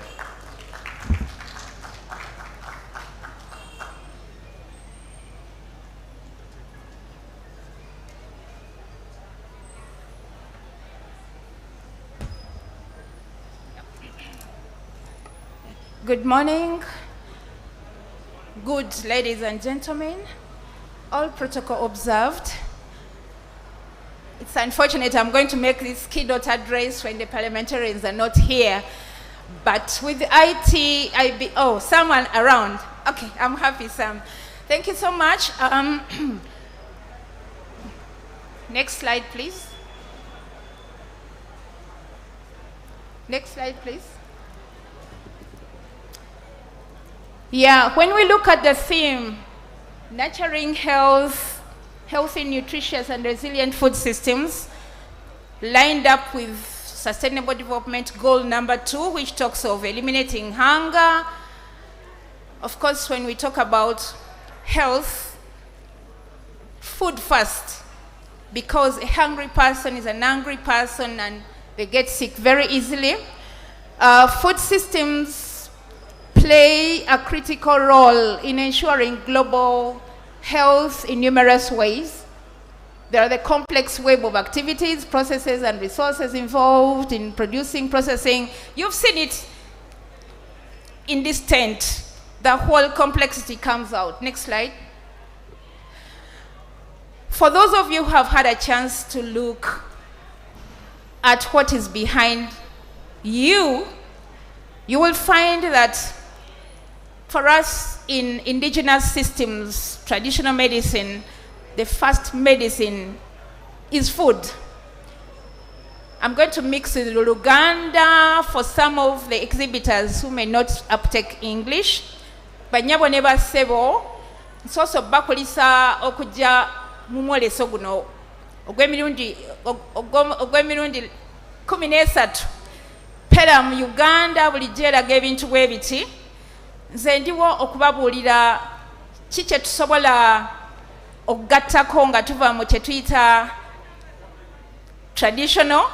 Ningamba nti bwe tugamba eddagala abasinga lye bagamba nti ery'ekinnansi emmere y'ensooka. For example, mu kifaananyi ekyo akabbo ako olaba omulandira kaama. This is a type of yam which leveraged researchers to make the first contraceptive pill. Naye mu kyalo eyo ng'olina kaama asobola okuyamba okuwona ebbugumu ly'otayagala ze tuyita hot flashes. In our villages, people tend to be made to think they are eating badly, but I'm telling you, in the village, you are having the best. PELUM, you're appreciated for bringing this in one tent. You've taken us to all regions of the country, and for us in traditional medicine, some of the things we prize a lot are such things like that wild yam, from which you can get estrogen, which can be used to do other things. Of course, you can see, next slide, please. Previous. Yes, I'm sure you've seen it there. Soroti district has done us great. I was here yesterday. Those ladies, Abachala Abave Soroti, they really did great. They showed us the whole ecosystem landscape of granary. How do you keep what you've harvested? How do you prepare? They showed us how do you prepare a special powder which you can add to your food to cook quickly, like beans, you know. I'm a board member on some big schools, and you'll be surprised to learn that some schools have a budget for paracetamol to soften the beans. And you can let me know when you see cancers. There are lots of explanations to this. Medicines. Okay, thank you. Thank you. Is it working? Sorry. Yes, Panadol in the schools where you take your children. You know, a school may not have a big budget to spend on cooking beans that are not cooking. They put in Panadol. But now the TESO stall showed us how they use indigenous knowledge to prepare these powders, which they put in the food to cook quickly. And they also went ahead to show us how they make organic pesticides.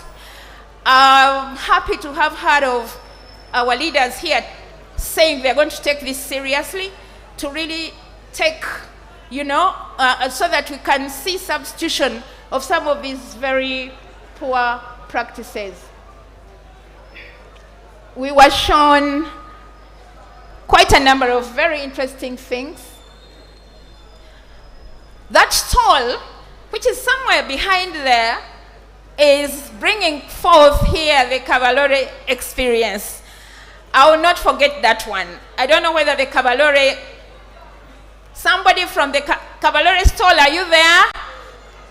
That gentleman, for me as Executive Director, Natural Chemotherapeutics Research Institute, normally people misunderstand us and they say we steal their knowledge. Today I want to show you that we don't steal knowledge. That gentleman from Kabalore is exhibiting a special sweet potato. This potato, for those of you who know lotus, it's like lotus, it's not sweet. But this gentleman explained to me how it can lower glucose in the system. Personally, I'm diabetic.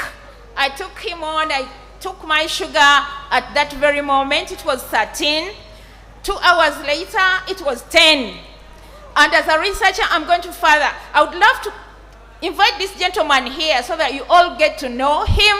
He represents a cluster from Kabalore, and I'm confirming to the public who normally tell us that we steal your medicine. We just promote you. So as he comes along, I want him to come because he came to exhibit. He wanted the world to know. I'm also aiding, that one. So, ladies and gentlemen, I think he told me they call it the Tibaret, something, anyway. Is he the one? Are you the one? Please come, because we are having diabetes as a burden in the country. We cannot afford to sit there when we have a food which you just eat. You eat it raw, but it tastes like Muluganda twinzo gamanti lumonde muwuta. It tastes like that. Come, allow me to even let him say something, because it would not benefit us to spend 2 days here and we go with our diabetes. Is it? Please. Yes, at madam. least say something. Say something. Yes, my name is Asawa Beswere from Kabarore district. I'm a farmer. Fine. Thank you. Yeah, okay. I'm a farmer. Madam here, I visited my store yesterday and found this kind of potato, and she was happy. She wanted to know more about this one. I was excited. Yes, she was excited. Yeah. That's very good. And this potato is called Icon. Others call it Yakun, others call it Icon. It has a lot of medicine in it. It treats people with diabetes, pressure, ulcers, and other stomach disorders, and many other diseases, because our bodies are a garden of diseases. It is not until we feel sick that's when we say, oh, I've been attacked by a disease. But we have so many diseases in our bodies that have not come up as yet, but they're in an inactive form. Anytime they become reactive, that's when we go to hospitals. Now we live with Indians, half-caste and others. They have made their food their medicine. How many times did we meet them in hospitals? Not at all. But I was not living in the same environment with them. Are they special? We're having the same deaths. That's because they have made their food their medicine. Not your medicine, your food, but your food, your medicine. Thank I you think so she can much. give the testimony of what happened yesterday. Thank you so much. Thank you. You can reach him. I'm also available, and I'm a guinea pig. I'm going to further it. Thank you so much. And our Honorable Member of Parliament here requested you, like the people with these products, to further look into what can do the cleansing other than just the carbohydrates and the proteins. Can we clap for PELUM again? PELUM has made it possible. So,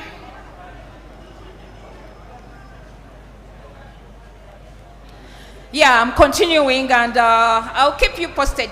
I have a TikTok hashtag #AgeWellUganda. Check me out, I'll keep you posted. So we saw all these foods, and all that matters is that what is food? Amongst us here, we may have diverse answers. Somebody could say, for me, if I don't see matoke, there is no food. For me, if I don't see cassava, there is no food. For me, but now in research, we're talking of functional foods. And functional foods are those rare traditional foods. Ask me if you go down to Kampala Street now and ask any Ugandan, do you know ndagu? Do you know air potato, which we call a kobe? Do you know empande? Everybody will, the young ones will look at you and wonder which planet you are coming from. The others will say, don't you know those things are no longer there? So PELUM, do you see what you've done? The things are still there, and there is that propagation of the seed banks. So our responsibility is for us who have come here. God sees, God has enabled you to come here. Make sure you find out more about the seed banks. Make sure you empower your communities to plant. I would like to get one person stand up. You forgive me because you are a leader. Honorable Annette Maweje, Wakiso District. Stand up for recognition. You represent women in Wakiso. I think women in Wakiso, we should not find them amongst those people keep saying, government here to Yambe. Government is helping you from here. So, it was very interesting to see packaging, simple, but very appropriate. Because water normally makes our things go bad. You have this vegetable, it's supposed to be good, but it gives you challenges. You've seen cabbages, and people sit down, pick up on the cabbages. So I believe by the time we have these cabbages have been cleaned nicely, dried well, because when you remove water, you now, you sort of, you've chased away microorganisms. So this is very good. And for people who are invited, I understand the people invited are a consortium of civil society, policymakers, researchers, students. Actually, everybody was invited. And you have to know what is your takeaway. So we may not have sophisticated technologies at the moment, like greenhouses, whatever. Those will come, but you can have a simple sun dryer. Maybe PELUM, you would next time treat us to existing sun dryers that can support simple drying. Because at home, when we eat an orange, you should throw the peel in the sun dryer. And when that peel dries, it's your herbal tea. One time I was traveling through Canada, immigration, and there was this cup of orange peel tea at $5. I said, what? So we can, I mean, how many times we eat mangoes, mangada, what? And you can even make a mix, yeah? So I'd like to commend the team of herbalists here. Mr. Muhumuza, are you around? Muhumuza, are you around? PELUM requested me to invite as many herbal health practitioners as possible. And Muhumuza is one of our obedient ones, but he's also very informed, and he's exhibiting knowledge in the arena of herbal in Uganda. And the books, there is this Muhumuza who is dealing with aloe vera. People tended to think that herbalists are not educated. Forget it. Some have PhDs, you know. So, yeah, just hello. Yeah, thank you very much. Is it on? And good morning, everybody. She is our director at the NCRI. My name is Muhumuza James. I'm the director of training at the Natural Ingredients and Natural Products of National Union of Natural Products Development. And I also own a small company called Tropical Islands. We train herbalists up to a level of acquiring practically acquired skill certificate so that you can be recognized and assessed by Directorate of Industrial Training. And we do all this under the Directorate and the Natural Chemotherapeutic Research Laboratory with our director. Thank you very so much. You visit his stall. Those who want to know how do you get into the training related to Directorate of Industrial Training, because PELUM's work will be paralyzed if there is no propagation of it through training. And at the moment, we are now supported by Science, Technology and Innovation under Dr. Msenero, where all the research funds are channeled. If you want to do research like this gentleman here, this potato, I'm going to deliver him to STI. And Uganda has now an ecosystem where if you brought your product to Natural Chemotherapeutics, we do just focus on botanical identification and phytochemical analysis. Then we link with government analytical laboratories to sort out the contamination of with microorganisms. Then we link with National Drug Authority, where I'm the longest serving board member, to ensure that when you tell us this medicine gives energy, you've not put in Viagra, you've not put in ARVs, and you are claiming something. Then from there, we deliver the product to Clinical Trials Center, which is in Mulago under Lung Institute. I know Ugandans here, you may not know the new system now after COVID. You know, when the whole world looked like herbal was the answer, government did not sleep. It woke up. But what normally matters always is to know who is doing what. Yeah? So we were looking at herbals, but then we were like saying, but the functional foods. And I'm telling you, when I learned of PELUM, I said the equation is becoming complete. So PELUM, we are really, you know, and you can also access funding there because there is, we're having what we call a pathogen economy, where at the heart of the pathogen economy is getting into natural biotherapeutics. I tried to invite as many, and yesterday I told my staff, all of them to be here, and they complied, because it's not very affordable to get people here, yeah? to hire a place in Africana, you know, so for me, some of us, we saw you've done it for us and we've leveraged. So I'm just showcasing you some of efforts out there in the country, your country, Uganda. That is greenhouses, tomatoes. People are trying. People are really trying. This we saw here, Soroti, yeah. Now, these are purple potatoes packaged as crisps. I bought that in South Korea last week, where we had gone for some form of training. You know, developed countries have come up with standardizing, optimizing everything. And for me, I picked that in the supermarket and thought even beetroot can be packaged like that. And beetroot, for people who may not know, it makes your blood flow easier. It delivers, it leads to generation of nitric oxide in your system, which gives you, like, the blood flows well and you get energy. Out there, our herbalists are telling people, some of the bad ones, libido, whatever, don't go into complicated medicines. Beetroot does it, and you don't have to energize only one part of the body.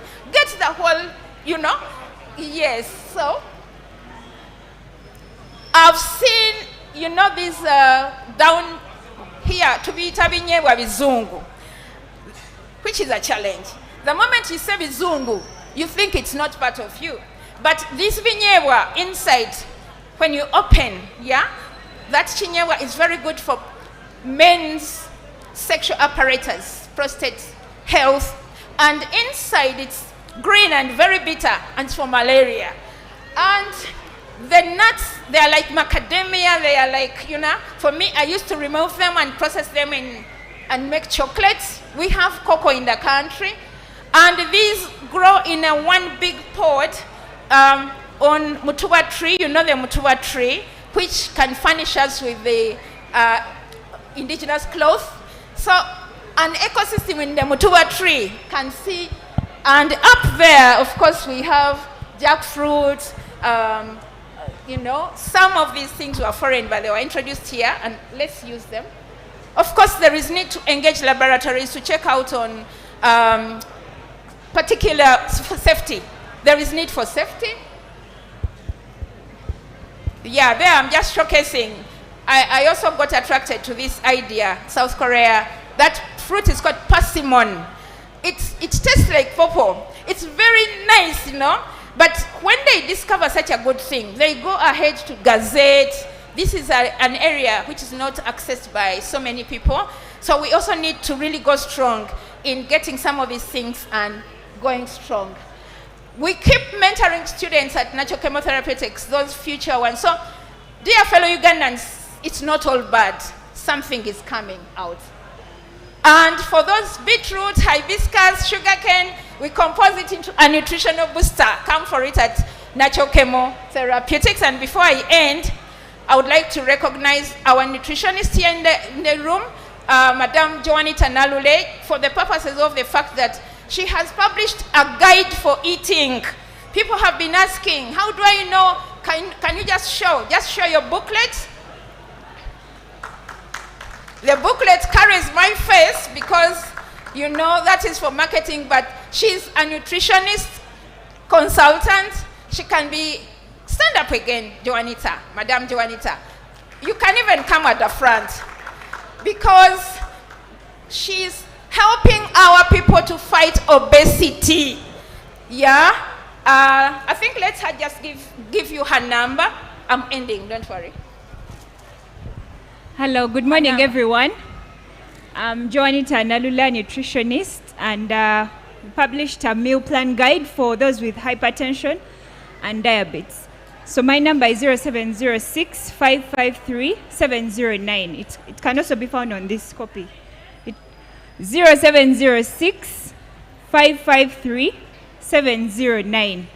This copy goes for 30,000 shillings. Thank you. So you can even go away with the copy after here. And as I end, that is a cluster of our herbal graduates. We've so far graduated 400. Now the country is asking for diploma, but together with PELUM, we can do it. We would like to get researchers, and Amore is their chancellor. Thank you so much for listening to me. Thank you for organizing this program. I appreciate all the people invited, and they returned, they honored the invitation. I believe you will have a lasting experience. Thank you so much. Thank you.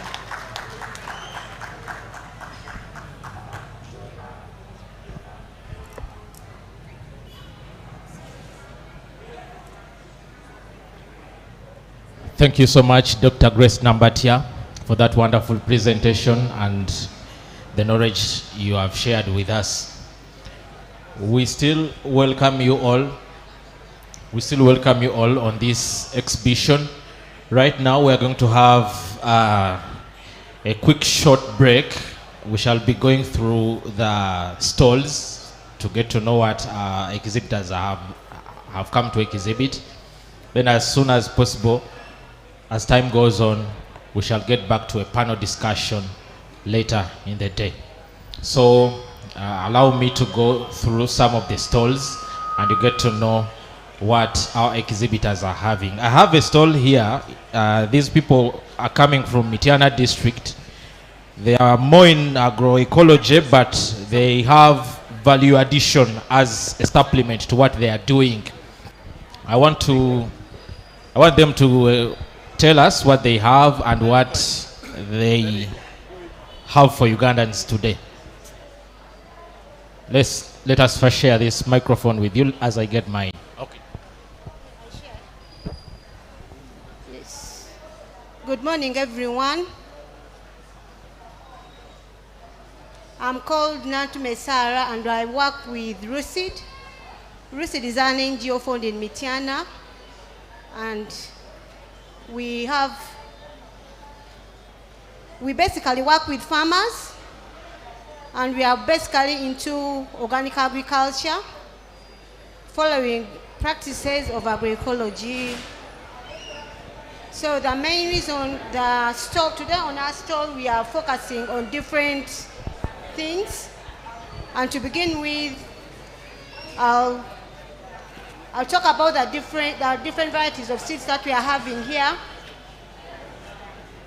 Like we've already seen that Uganda has diversity of foods, diversity of seeds, diversity of everything. So on our stall we have different seeds, like we have different beans. For instance, when you look here, we are having different varieties of lima beans. We have different types of beans, and we know that all these beans are good for food security. So I'm seeing some seedlings here that for some trees. You come and give us an explanation on them and what they are and what they do.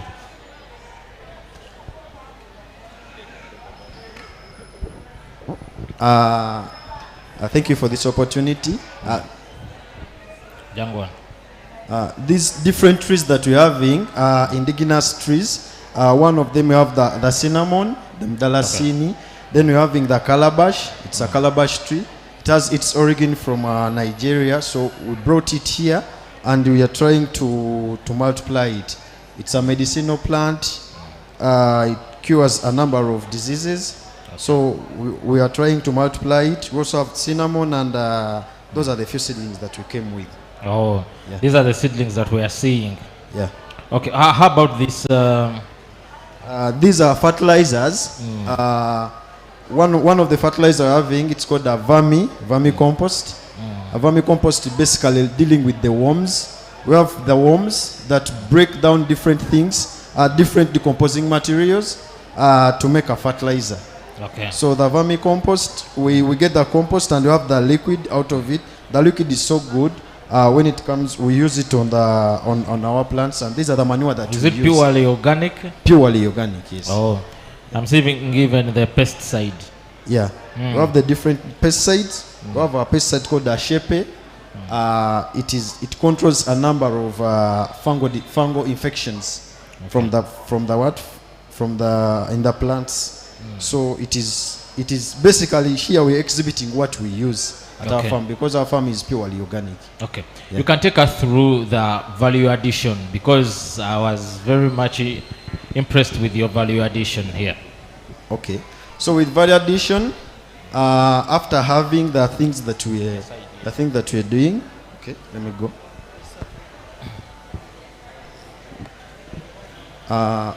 For instance, we produce food, and the food that we produce, after getting the food that we consume, the rest of the food that remains, we process them so that we can use them for a long time. So, for example, the cassava, we have the cassava flour. We make it locally at our place. After dealing with the organic cassava, we make it go through the processes. Then we have it here. So we have the avocado. How do you dry that cassava? The cassava, it is through solar drying. Oh. We have a solar dryer. You have a solar dryer? Yes, we have Okay. a solar dryer. Yes. We have the dried fruits. We also use solar drying. We have the banana. We have the pineapple. So we preserve them through drying them for quite some good time. Yeah. So even the bananas, you dry them? Yeah, we dry the banana. Even the fruits? Of course. Under the solar dryer? Under the solar dryer technology. Oh. Yes. So this is the pineapple? Yeah, that's the pineapple.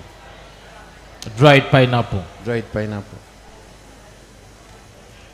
Oh, sorry.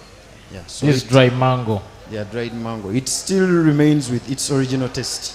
Sure. After it's sun dry, yes. Okay. Another one. So we have the juices. This is a juice we get from hibiscus. I think everyone knows about hibiscus and the importances of hibiscus. So this is a hibiscus juice. This is juice we get from ginger. It's called pineapple ginger. Use pineapple and the ginger to make the juice, and also make wines out of the what? Out of the juice. Is there any preservative added in this juice? No, organic preservatives. Organic preservatives? Yeah. So there is the way you do organic preservatives still? Yeah, so with organic preservative, it's just lemon. Oh. It's lemon that we use to preserve. Okay. Yeah. So this is wine made from different fruits. So I don't know, some people complain if it's not grapes, it's not wine. But in Africa, we don't grape grapes. We have grapes maybe at the south coast of Africa. But since we are Africans, we are Ugandans. We have our fruits from Uganda. So we should have trust from the things that we are growing. Someone says, I want grapes wine. Here in Uganda, we're having fruits. And we should be making our own what? Our own wine. So we're trying to come up with the wine that we are, and if you taste, it's a good taste. Okay. Some of the packages that you have here, the storage. Take us through about the storage, how you do organic storage at your farm. With storage, we're having a seed bank, so that help us to keep different things from the different seeds. With the storage, for example, we have some mushrooms here. For example, when you keep mushrooms in these fibers, they will stay for a long time. Because this fiber, I find this fiber doesn't become moist if you keep it in a dry place. So it will keep these things for a longer time. Yes.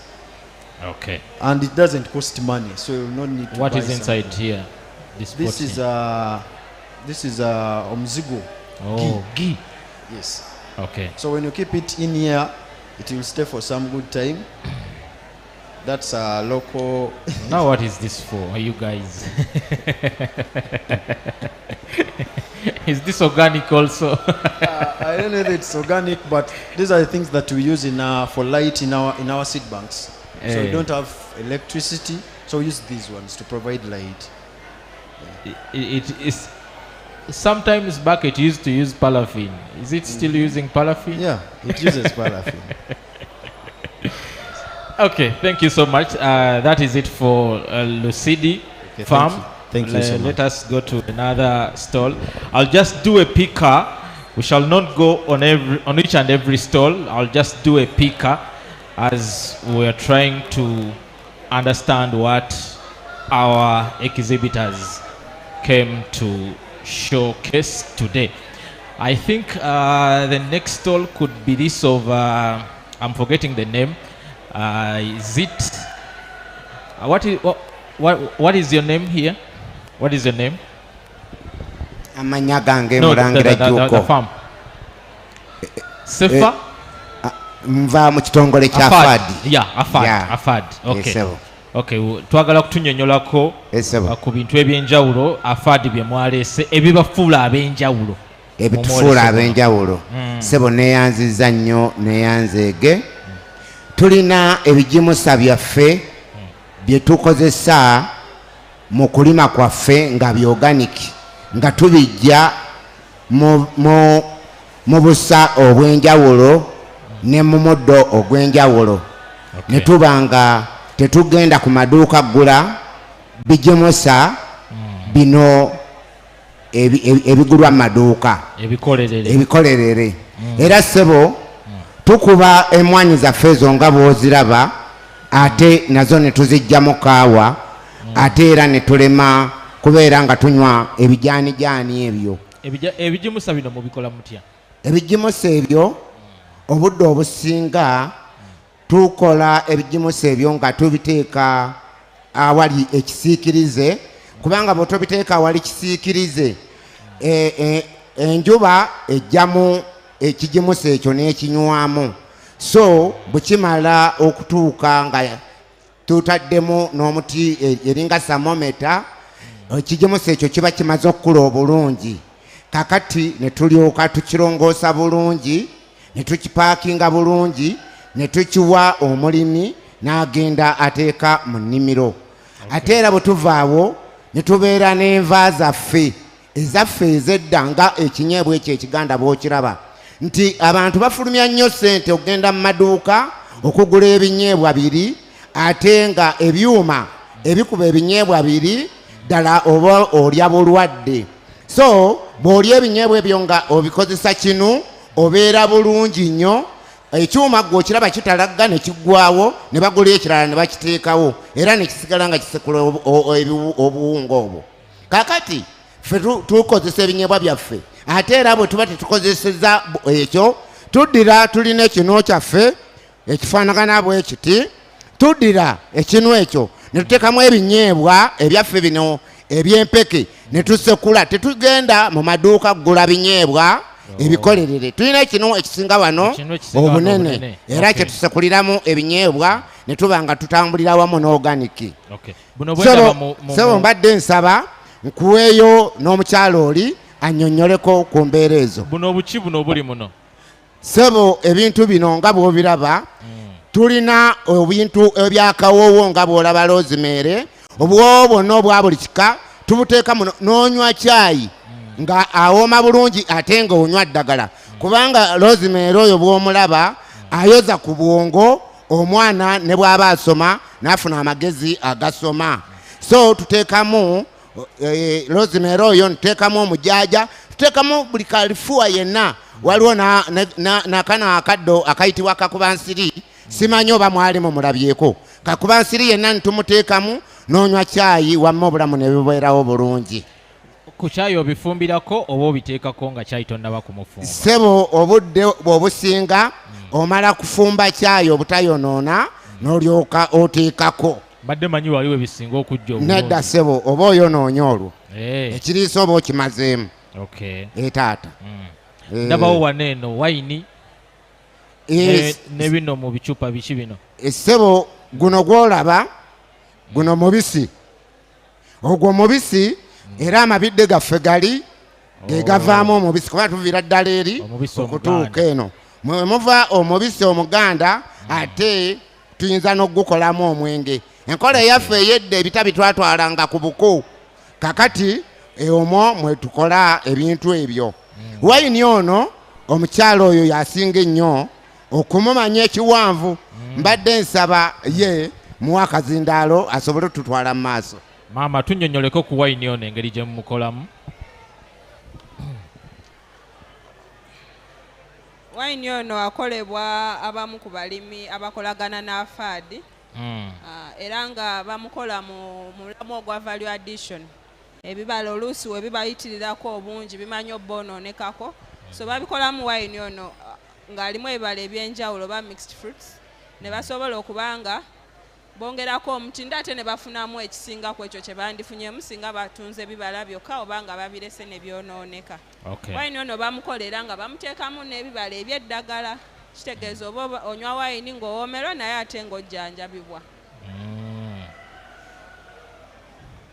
Ate muno mulimu biki? Mulimu ekyokunywa kye bayitwa entwere, kikolebwa mu mubisi, bamala okusogola omubisi nga bulijjo ne bateekako omuwemba kungulu. Naye nga gye gukoma okubeerawo gye gukoma okufuuka omwenge. Kati kino kye tulina tegunnafuuka mwenge, tulina ntwere. Bwekityo bwe kiri. Kale tunnyonnyoleko ku birala. Linnya lyange nze Katabire Joy, ndi mulimi wa faadi ate bansomesa muzindalo gusembeze kumpi. Bansomesa okuba farmer trainer. Nze ngenda kwogerera ku seed bank oba etterekero ly'ensigo lya indigenous. Tulina nakyewogola, kijanjalo kirungi, kirina supu mukwafu, ate kibala nnyo, ate kigumira mbeera. Ebirala tulina ze bayita empindi, tulina ebika bibiri, omumyufu n'omweru. Kati empindi ze tukolamu egobe. Gobe eri process lirwali. Tulina ebigaaga, tulina obuyindiyindi, ebyo birandira. It's a clip. Sobola kugisimba wansi y'omuti oba ng'olumunda mu kikomera, kirandira ku kikomera. Osobola kunoga omwaka gwonna, ebimu bikala, ebimu byengera, ebimumuliza n'oba ng'olya ekijanjalo. Ebijanjalo tulina bya bika bingi, tulina kiwuura, tulina byonna nga bya indigenous, tebyetaaga kufuuyira. Tukozesa ekijumusa ekyanakavundira. Muno mulimu biki muno? Muno. Sewo kino kijimusa nga tukikola mu magumba ag'ebisolo. Magumba g'ebisolo ge mukuŋŋaanya ne mukolamu ekijimusa. Amagumba g'ebisolo ago gennyini ge tufuna ne tugookya omulundi ogusooka, naye ne tugookya omulundi ogwokubiri nga tugookya mpola mpola okumala akabanga akawanvu. Then we tumala ekyo ne tugasekula, then ne tugaatako ne tuddayo ne tugookya. Tulina kye tukozesa okugookya then okukyusa kala okugafuula mweno kala. So we tumala ne tugapaakinga ne tugaleeta ku katale. Amagumba gano galimo calcium naye ne gabeeramu phosphorus mungi nnyo. Ebirime byaffe okukula obulungi byetaaga ekyo ekijimusa, byetaaga ekiriisa kye bayita phosphorus, kuba kino kiyambako okukola emirandira. Ate emirandira gwe gulinga omumwa gw'ekirime, so ekirime kiba tekirina mirandira mirungi tiba tekisobola kukula oba kiba tekisobola kulya ne kikula. So oyo phosphorus atuwa emirandira emirungi ezisobozesa ekirime okulya ebiriisa ebirala nga zibijja mu ttaka. Dear members around, this man here is having a fertilizer made of animal bones. Can you explain this in English to share with other members who might love the information but it's hidden in Luganda? I was saying that this is bone phosphate. It is a fertilizer which is organically made from the bones, animal bones. We take these bones through a process of burning. Then after burning for the first time, we do burning for the second time to make them weaken the bones, because bonds are made up of calcium phosphate, which is a very strong bond. So Okay. by burning, we weaken the bond, and then we are able to break these bonds into smaller pieces. Then after breaking this bond into smaller pieces, we expose it, or we subject it to slow heat for a very long period of time. Then that slow heat that we expose to it for a very long period of time, we have also some material that we add when we are burning that turns the color of the bond from black. The first burning makes it black. So when we burn for the second time with that material that we use, it turns it from black to this color. Then after assuming this color, then we crush it to get this powder. Then we pack this powder and we use it for fertilizing our crops. Okay. This bond is full of phosphorus, which is very important for root establishment of our plants. And we know very well that without the roots, our plants cannot feed. Plants feed through roots. Okay. So the bonds are a rich source of phosphorus, which enable the plants to make the roots, stronger roots, then which can enable the plant to feed. Okay. Then Thank you so much. apart from these bonds, we have this pesticide, which is organically made.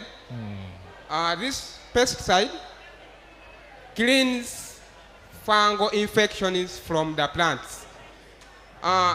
It is made from local materials that are available on our farms.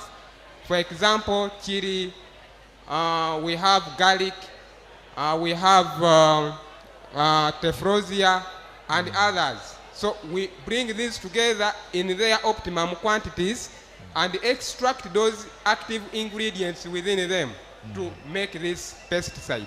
Okay. In addition to being a fungal pesticide, it also supplies potassium to the plant. And we know very well that potassium is very important in flowering, it's very important in seed filling, and entire filling of the maybe kind of seeds, fruits. Okay. Potassium is very important. Okay. Then in addition to that, this same pesticide, it acts as a repellent to most of the insect pests. It creates an environment which is not palatable for their survival, for their stay. So instead they run away. Why do we repel insects? Insects are living organisms, and in agroecology, we don't look at working against nature, but we work with nature. So instead of killing these pests, we instead encourage that we just send them off. They go and survive somewhere else apart from our plants. Okay. Then in addition to this, we also have that fertilizer, which is called bioslurry. This one in the sack. Bioslurry is a byproduct of biogas production. So when we are making biogas, as we eliminate the biogas which we use for energy production, we remain with a residue. And that residue is what we call bioslurry. Now, after obtaining that residue is very rich in nitrogen. By now, for us, we are aiming at NPK, which is nitrogen, phosphorus, and potassium. Okay. So what we do, we come to that bioslurry and we fortify it. Fortification means we add more nutrients to make that particular fertilizer more nutritious than it was before. Okay. So we add these bonds, and we also add a source of potassium.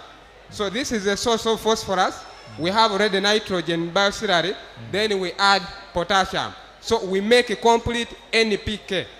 Then on that NPK, we also add the charcoal dust. Charcoal dust is very important in retaining water in the soil. So if you have that fertilizer, it has charcoal dust, then it means that the soil where you have applied it will hold water for a longer period of time and will enable the plant to keep absorbing that water as it does its growth. Okay. Then also the charcoal dust also attracts the microbes. Those microbes in the soil, it mobilizes them to come nearer where you have put it. And those microbes are very important in breaking down organic matter to release nutrients. Also, those microbes, they are important in the natural healing of the plants. Sometimes you find that plants get some mild illnesses. But after sometimes you find that it has fought that kind of illness without your intervention. It is those microorganisms or microbes that help this plant to fight and overcome some of the mild diseases. Okay. So if someone doesn't find you here in the exhibition, where does they find you else? Where else can they find you? We are located in Wakiso, that is in Kowe. Okay. It is 3 kilometers from Wakiso town as you move along Wakiso Hoima Road. Okay, thank you so much. Ladies and gentlemen, one of the biggest challenges that we have when we are promoting agroecology is the control of pests and diseases in our crops, and even the soil fertility. But if at all farmers have gone a milestone ahead and they come up with such initiative of producing organic fertilizers and organic pesticide, it's quite a good venture. I'm having a lady also here. I think she's also having some fertilizers. You can explain to us the kind of fertilizers that you have. Tunyonyole mu Luganda mama ekijimusa kino kyolina. Amanya gange nze Sebagala Mmire nga nkola n'ekitongole kya Memago nga tukola ebintu ebyenjawulo nga bwe mubiraba. Okusinga ennyo ffe tuli mu organic n'okuzaawo ensigo enkadde nga tukola ebijimusa okubijja mu miti egy'enjawulo ne mu bisolo ebyenjawulo, ne tukola amadagala agafuuyira ebiwuka kweffe mu organic tetutta wabula tugoba buki bugobi kuba buli kawuka kalina omugaso mu nsi. So tulina eddagala erijja mu kiwotokwa mu bitooke mu mwanyi ne mu birala mu bika ebyenjawulo. Tulina eddagala erifuuyira obuwuka ne buva ku bintu byaffe ne NPK. Tulunda ebisolo ebyenjawulo tunyonyole nnyo ku bijimusa bino n'eddagala kubanga okulima kuno okwaffe okw'ekinnansi kutawaanyizibwa nnyo ebiwuka n'okukaddiwa kw'ettaka. Kakati tunyonyole ku bijimusa bino n'eddagala. Okay. Ono jimusa alimu NPK kubanga ekirime kyetaaga nnyo ekigambo ekyo. Kakati tufuuyira ku birime ebyenjawulo ebintu byaffe ne bifuna obulamu kubanga ettaka lyaggwamu ebijimusa. Ebijimusa bino mubikola mutya? Ebijimusa bino ssebo bimanyi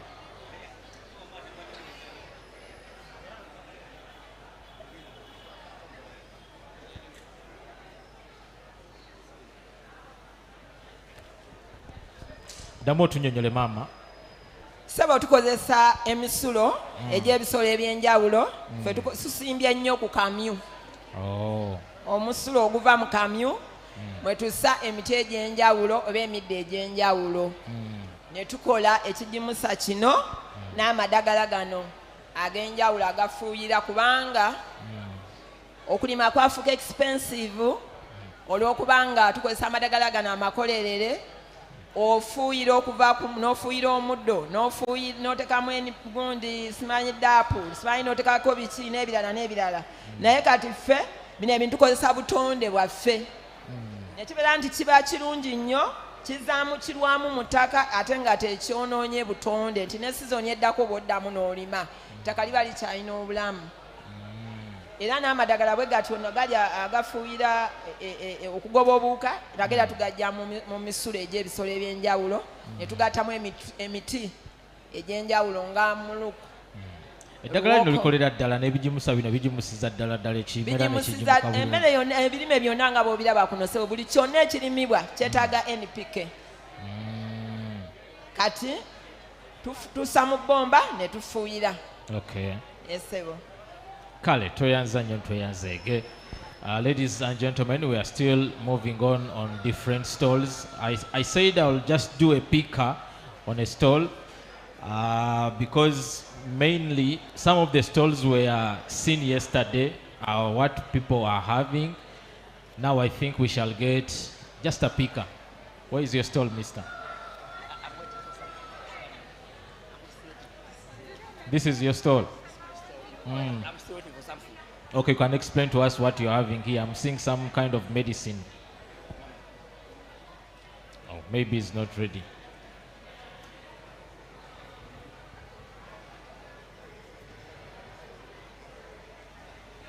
Kale tukozese obudde butono nnyo tunnyonnyole ku byolina kubanga twagala okumanya eddagala ery'enjawulo eriri mu mwoleso guno.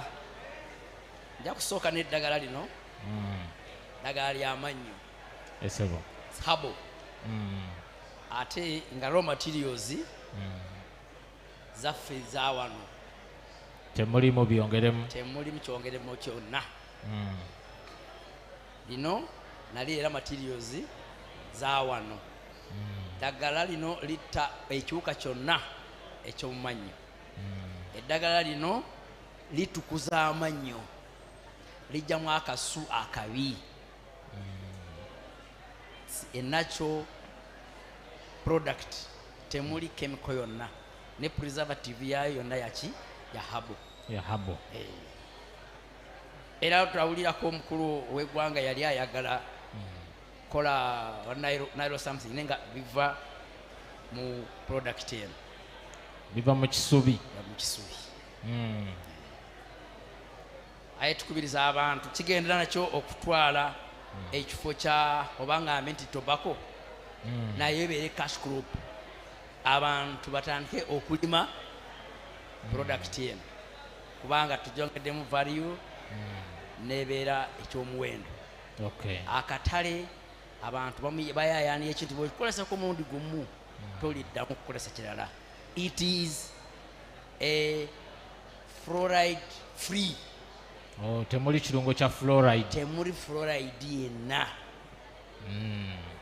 Abamanyi fluoride kya obuzibu bwayo fluoride ebeera mbi nnyo ku bulamu bw'omuntu kumanywa ne ku bulamu bw'omuntu. Kale abantu baalisaanye okweyunira eddagala ly'amannyo lino. Ate ekirala ky'olina ssebo? Gano majaani ti kakomera kigogola emisuwa gyonna kacaafu konna akali mu misuwa. Akakomera akafa akasedero kokolamu amajaani gano. Kokolamu amajaani ne gakuwoomera ate n'osigala nga wejjanjaba.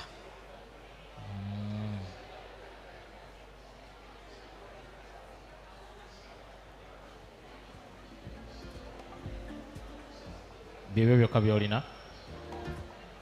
Kano mbadde sinafta kolebo naye kano ka prostate.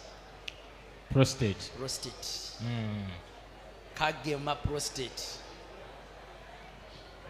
Omuti abasajja abasinga ennaku zino bagamba after 40 years to old age prostate enlarges. Prostate enlargement.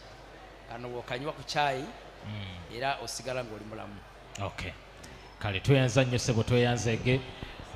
Abatulinaanye ku Hotel Africana tulinawo omwoleso gw'emmere ennansi musobola okuyitako waneeno okuyingira kwa bwereere tuli waneeno ku ludda olwa ewabeera ebivulu mu parking ya Hotel Africana n'olwekyo gwe munnanga ali eyo wabweru eyo mu Centenary Park oyinza okuba nga oli mu bisiikirize eyo oba nga oli mu kunyumirwamu bulamu bwo mu ngeri yonna gy'obeera olabye osobola okuyitako waneeno nojja mu mwoleso gw'emmere ennansi wano ku Hotel Africana. Okuyingira kwa bwereere tugenda kubeerawo paka lwaggulo era abantu ebintu ebyokwolesa biri wano bingi nnyo. Njagala okukutegeeza nti jangu olabe ebintu ebyenjawulo. Abantu balesa eddagala lingi nnyo naye ng'eddagala eryo lyaffe lya kinnansi n'olwekyo osobola okuyitawo n'obaako eddagala naawe lyeweegulirayo okusinziira ku kizibu ekikutawaanya. Tukimanyi nti ennaku zino endwadde nnyingi naye ng'oluusi ziva ku ngeri gye tulyamu. Kakati weba okitegedde nti engeri gye tulyamu yetuleetera endwadde kiba kirungi nnyo era okulya ne kubeera nga kwe kukolanga eddagala. Kale n'olw'ensonga eyo mwenna abatuliraanye wano ku Hotel Africana musobola okuyingirako munda wano eno ne mujja ne mwerabira ku bintu ebyenjawulo ebiri omwoleso gw'emmere ennansi. Okuyingira kwa bwereere emmere efumbiddwa bajja kuyigiriza engeri gye fumbibwamu n'ebirala ebigenderako kwebyo. In this kind of session, I just want to know the medicinal part, which is exhibited in this exhibition. Only medicinal part, it's what I'm interested in this kind of session, as we are moving on different stalls. So every stall that is having any kind of medicinal is where I'm going to go. Soroti. This is Soroti, Church of Uganda. Who is going to explain to us the kind of medicine that you have here? You can explain. Okay. Okay, can explain thank you. to us the kind of medicine that you have. This is Church of Uganda Tedo with the support from PELUM. So we have herbs here. We have different type of herbs. In Ateso we call it, this one we call it Euzuk. The one Professor Gwang used to treat COVID. So this is the best one. We have very many mixtures here. This is Euzuk. We have this one, it's called Abash. Abash. This is Abash. Very good one. Treats what? This Abash treats very many diseases. It treats heartburn, typhoid, tuberculosis, kidney problems, also poisoned. When you're poisoned, then you take this Abash. Also when you have some cough with headache, it helps so much like that. Even same to this Euzuk, like children with the measles. When you give it, if you have flu, malaria, this is also a painkiller. Okay. It is very good medicine. We have a variety of them here. Then even this Binsali, people abandon this medicine. This is a true medicine, this Binsali. From what? This Turmeric. medicine, This is turmeric. it treats wounds. When you also have diabetes, Okay. you pour it in any tea you're taking it. It helps in very many diseases. Then also in your sauce, when you're boiling any food, you don't want to fry it, just pour a little. It is very good. Okay. Then to bind all this, we have this is Coflex herbal syrup. This syrup has a combination of almost all of this. So when you have this one, it's a very good medicine. It treats cough, malaria, kidney problems, ulcers, UTI, stomach problems. This is all a combination for it. This is a syrup. Okay. So how do you work on the preservatives, since it is a syrup? The preservatives. The preservative we always use is one.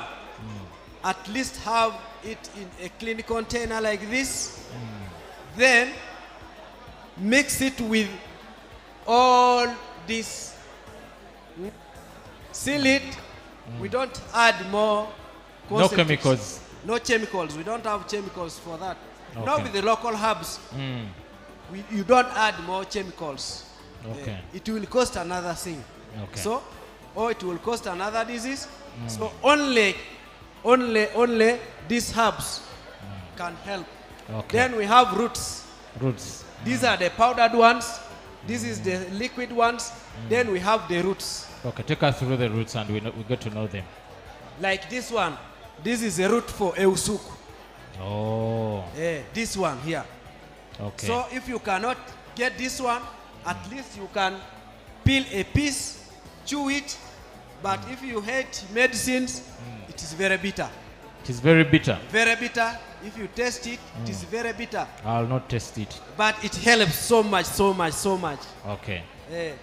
Then we have it is seeds.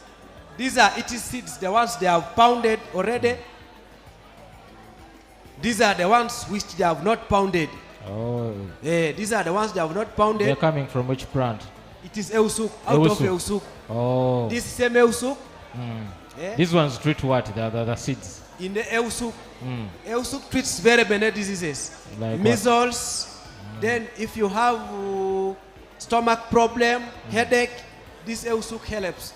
Okay. Then to boost your tea, you can put us tea leaves. You put it like if you don't have manjani, you pour this one very little.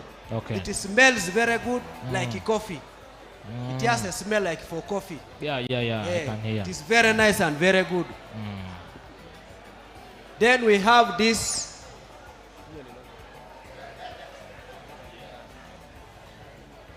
We have even here lemongrass. Chisubi. This is lemongrass. Has very many advantages. One, if you plant in your compound, it chases mosquitoes, snakes with its smell.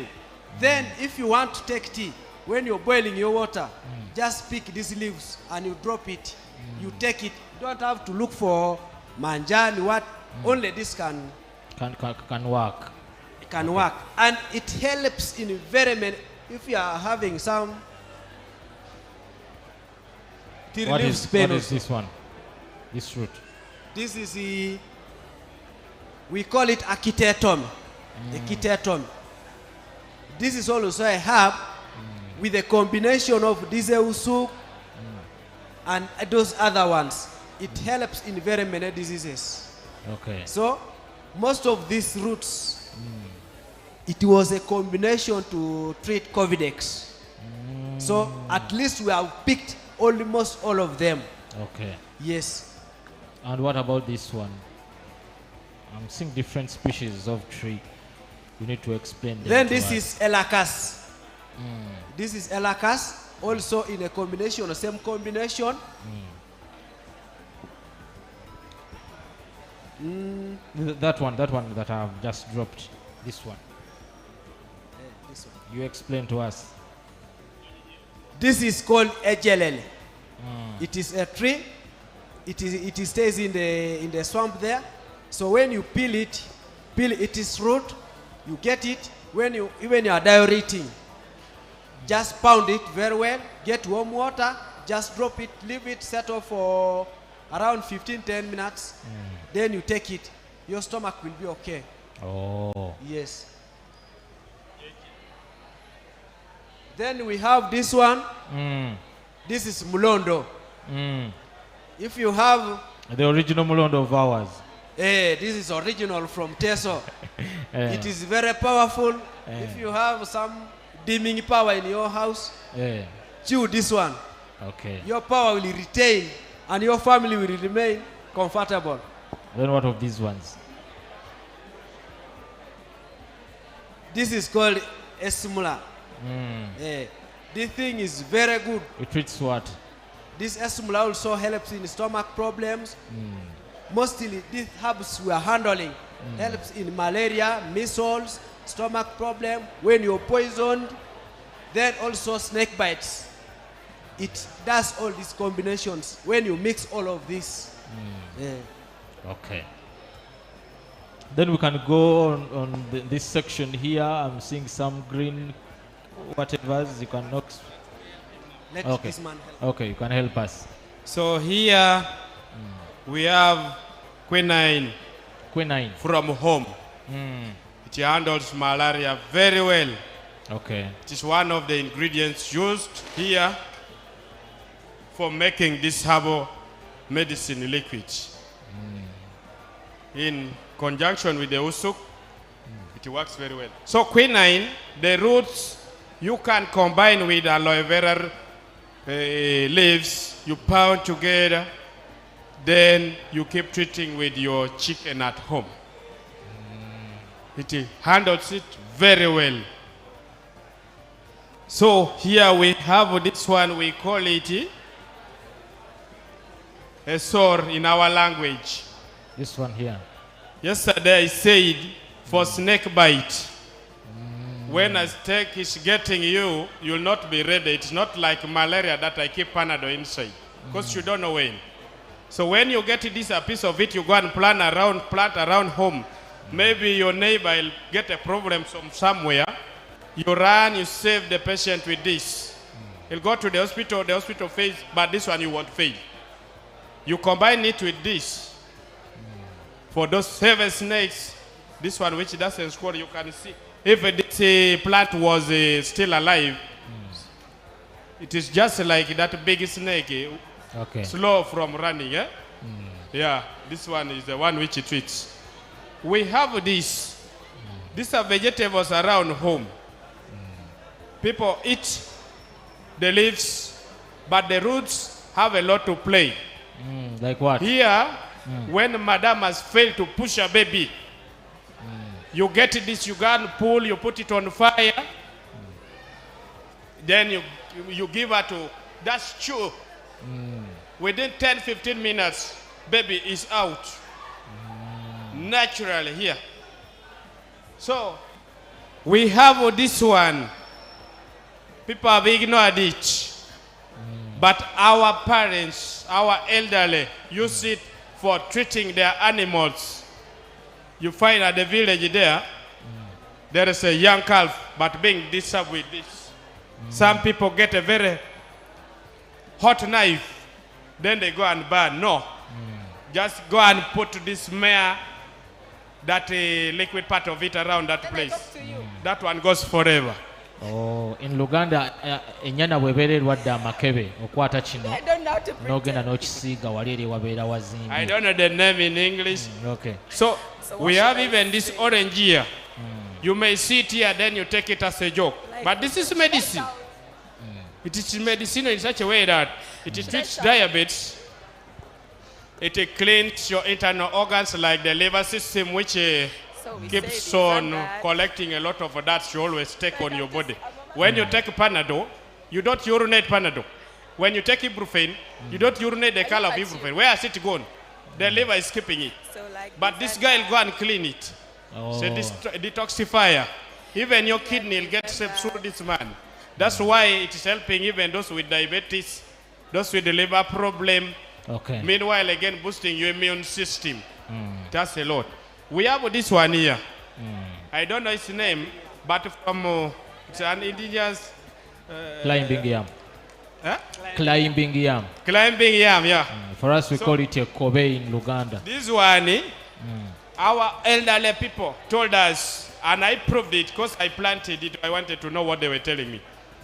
When it is almost coming to rainy season, rain is about to come back, you find it has started producing the seed, the roots, and the leaves as well, showing the farmer that the season has come for you to get the seeds on the garden. And it treats also other problems on the body. Okay. Yeah. Thank you so much. With the interest of time, let us stop here. There are still a lot of medicinal products in this exhibition. Please, you can move on different stalls and get yourself any medicine that you feel you want. We are going to have a music interlude from our DJ as we prepare for our panel discussion. DJ, you're going to give us a music interlude as we prepare for our panel discussion.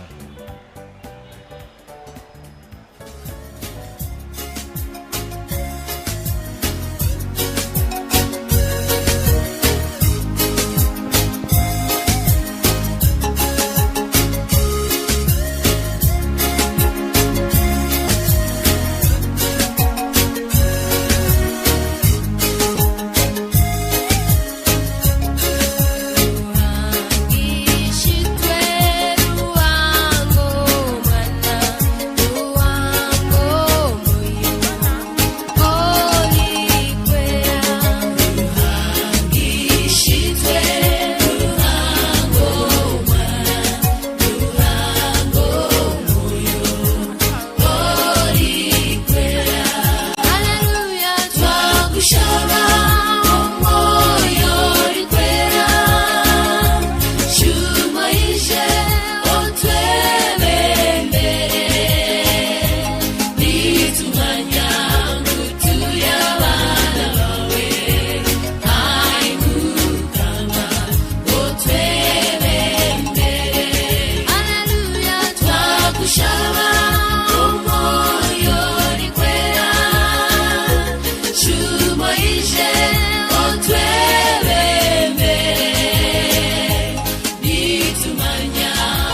my baby.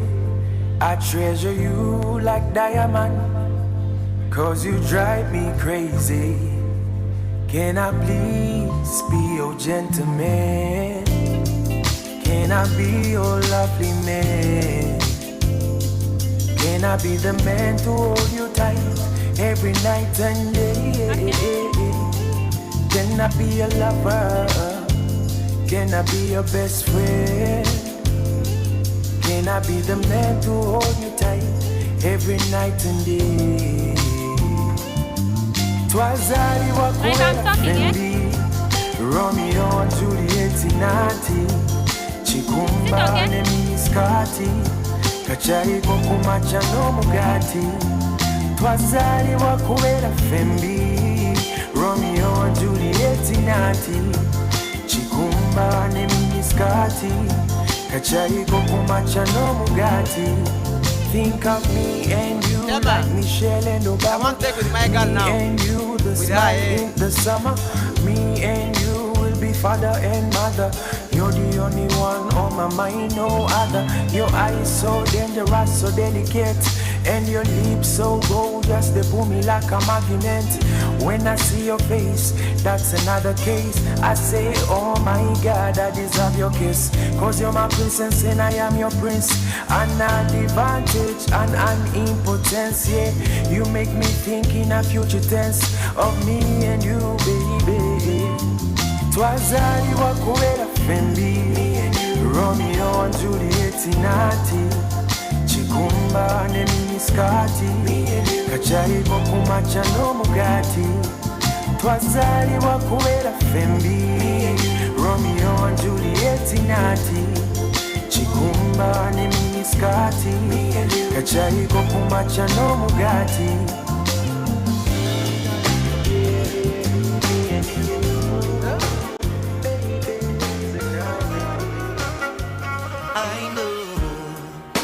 You heard it all before, but this is new. From long ago, we ever knew that we would be apart. I still hear your voice, but where is your heart? We were young, so we loved, chasing butterflies through the fields. The world is colder now, it was warmer then. Can we go back to when we used to lay down and watch horses in the sky? Horses in the sky. Horses in the sky. Horses in the sky. And watch horses in the sky. Horses in the sky. Horses in the sky. Horses in the sky. Although we're far apart, I still remember all the love we had. I was to be your king, and you were to be my queen. We were wild and free, we were free to dream. But you said goodbye in the saddest way. A silent stare from across the room. But your memory lingers on.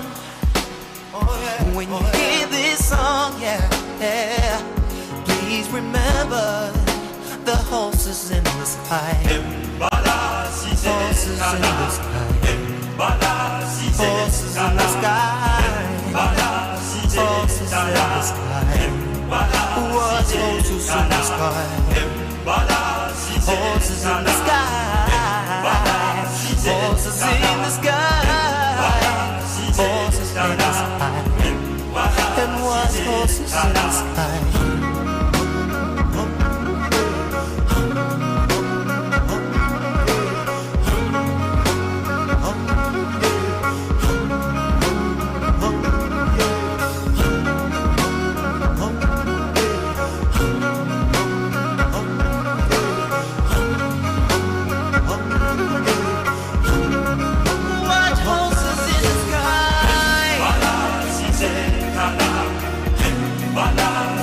I wanna be right where you are.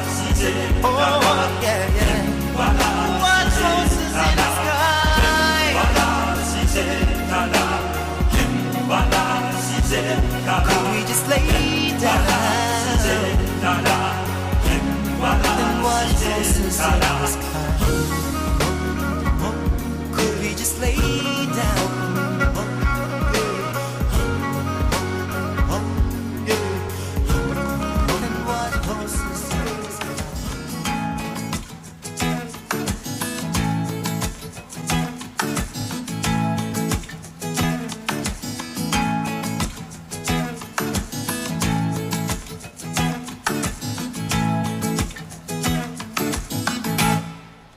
Nsaza akabiri n'ennyuma sitera kukolola ng'oluddeko mpakize n'emiwula gyaffe bambyolyeko engeregeze nazinabyeko leero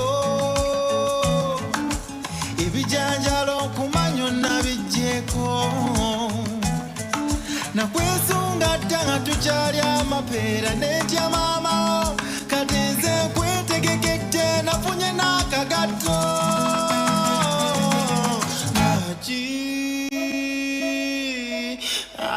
Bambi be my lover. Yeah, yeah, yeah. Naji, Naji, Naji, oh, Baba, please be my lover. Yeah, yeah, yeah. Ay, ay, ay, ay. Oh. Nasindika omubaka nakuntwalako olw'ensonyi nnyingi nakunkwanako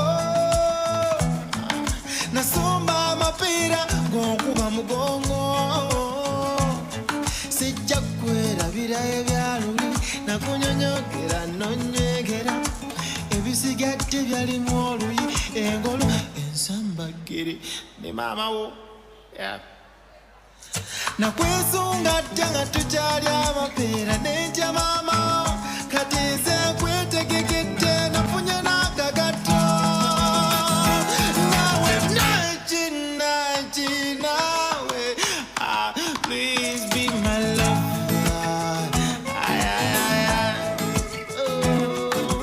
Naji naji naji papa papa please please be my lover.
Ekiseera kyemaze naawe mwami wange mbadde mwesigwa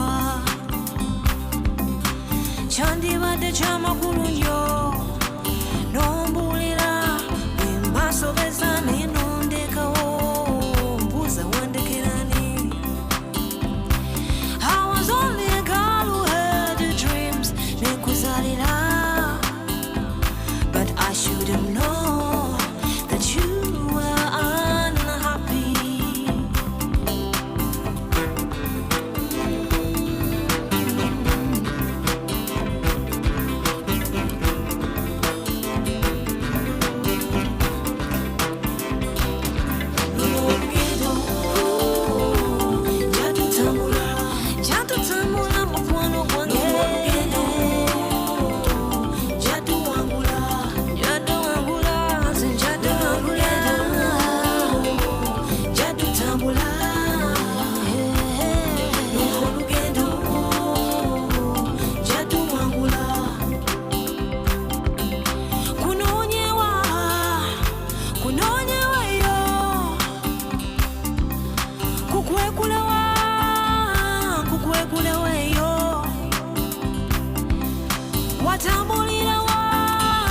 watambulira wa mwami wange bwe baba bapinga be bakutwala jabaranisa oba mukazi ye yakutwala jamuwangula bwe baba bapinga be bakutwala jabaranisa oba mukazi ye yakutwala jamuwangula luno olugendo jatutambula nze jatuwangula nze jatuwangula jatutambula kandutambule luno olugendo kandutambule jatuwangula luno olugendo jatutambula nonyeweyo luno olugendo jatuwangula batambulirawo luno olugendo jatutambula nze olugendo jatutambula olugendo jatutambula kandutambule kandutambulendo jatuwangula luno olugendo jatutambula nonyewa luno olugendo nonyewa jatutambula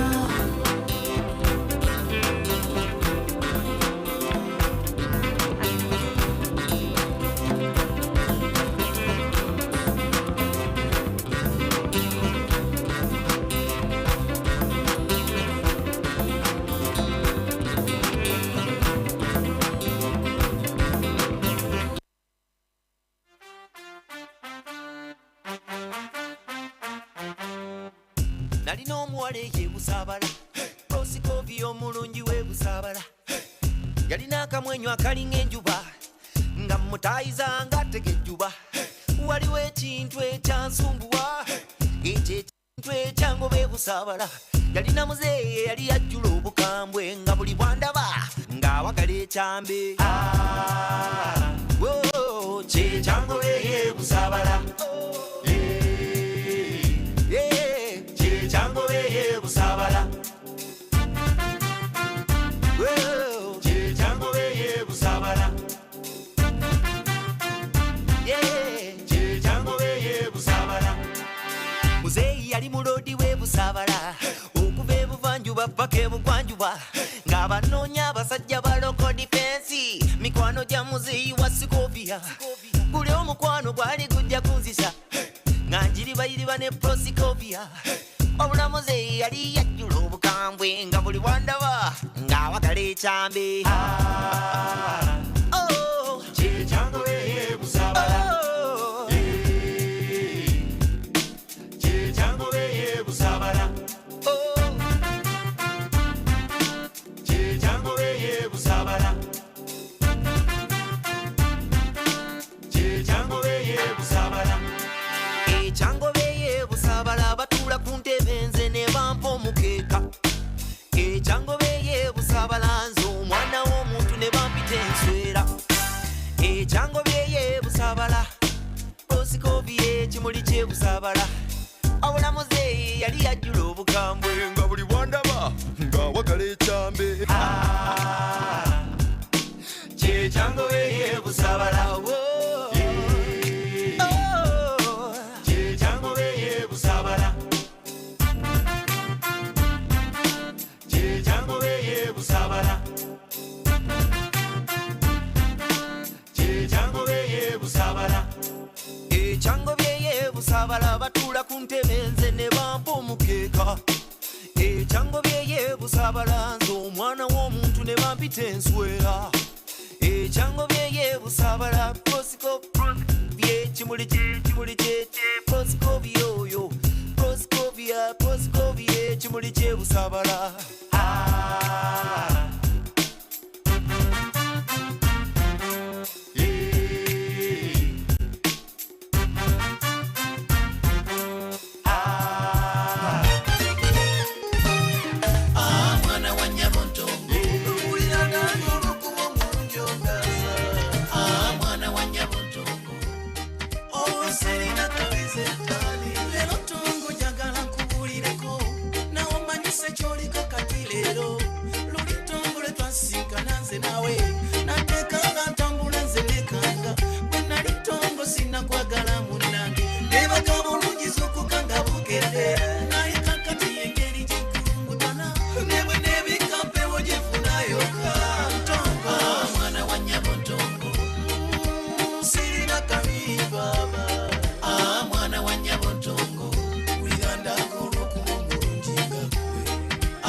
dda kano kasukali kabakulu bakola kabicho kuzaala omulungi nga gwe ekigambo ky'omukwano kikola ngendo oluusi ne byetunuulira enkoko nga takabina kolinga muteru gwennyini ntongo mwana wa nnyabo ntongo sirina kabi baba mwana wa nnyabo ntongo Uganda olw'okuba omulungi nga gwe mwana wa nnyabo ntongo sirina kabi baba mwana wa nnyabo ntongo owulira nange olw'okuba omulungi ondaasa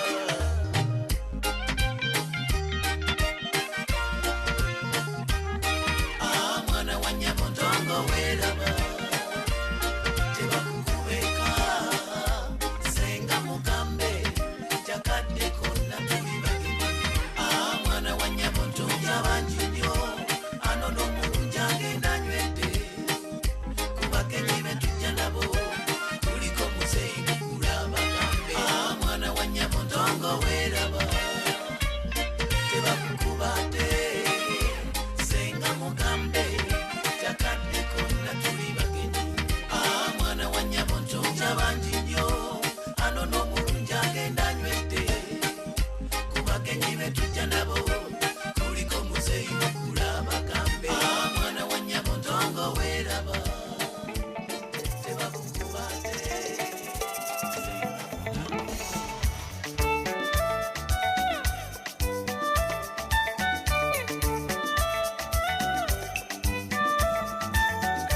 Montana miro miro nange miro miro Montana miro miro nange miro miro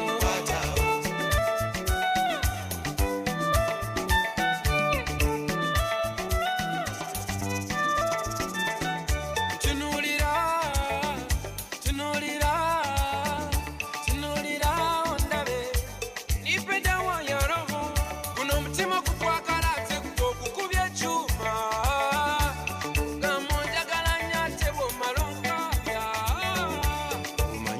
Lavo yoddagala mbeera okumpi kunniya nnyumirwa era nze njagala omanye amazima mpaka tono nnumonseera you know I enjoy your presence you know ay dawa mama lunja chirenku kondanga kapiro kuntana mbiro nange mbiro lunja chirenku kondanga kapiro kuntana mbiro nange mbiro yeah my baby you take me so higher oh yeah simbarara you make me dance kumbaya mera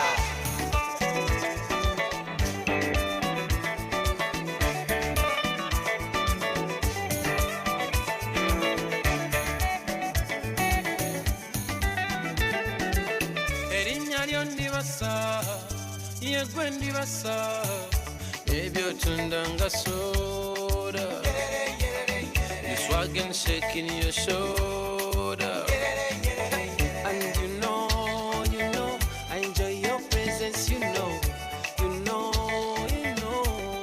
ay oba wone mfune sanyu oh yeah baby care baby super ngasitima yegwanjakira baby care baby super wakabituniringala lunja chirenku kondanga kapiro ntana mbiro nange mbiro lunja chirenku kondanga kapiro ntana mbiro nange mbiro yeah my baby you take me so higher oh yeah simbarara you make me dance kumbaya nera you're my woman song sweetie my soldier you're my woman song heater in the winter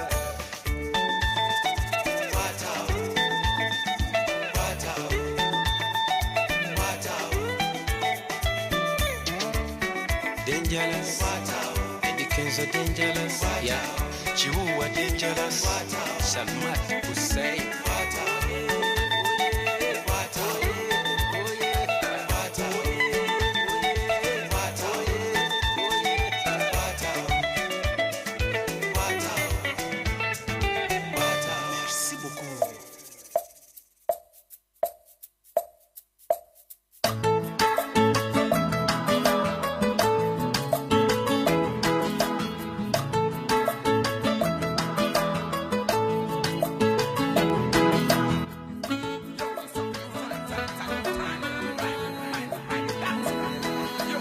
I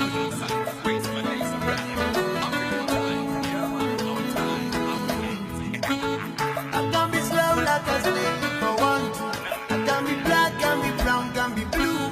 From Uganda, Kenya, Cameroon, Washington, Church. I'm home on my blue lagoon. I got banana, I go feeding my baboon. I'm a king, I'm a lion in the jungle. I win everywhere I go. Come on, yeah. What's your soldier, Kuriko, Wejiro? Nangeje dene romo sana when you go. Hello, hello to my sisters and my brothers. Some shoot, some others can be told. Balaba chagate, balaba dam. Tuliba ruje wafete wali ya chama. Tuliba ruje wafete wali ya chama. Yeah. Tulia miembe mapera na fene. Yebi nyewe chenyanja na karo. Toke munige mugumu muogo. African time.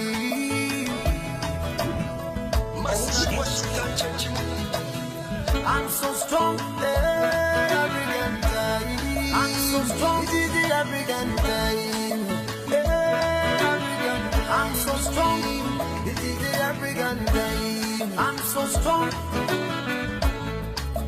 African time. I'm so strong, this is the African time. I'm so strong, African time.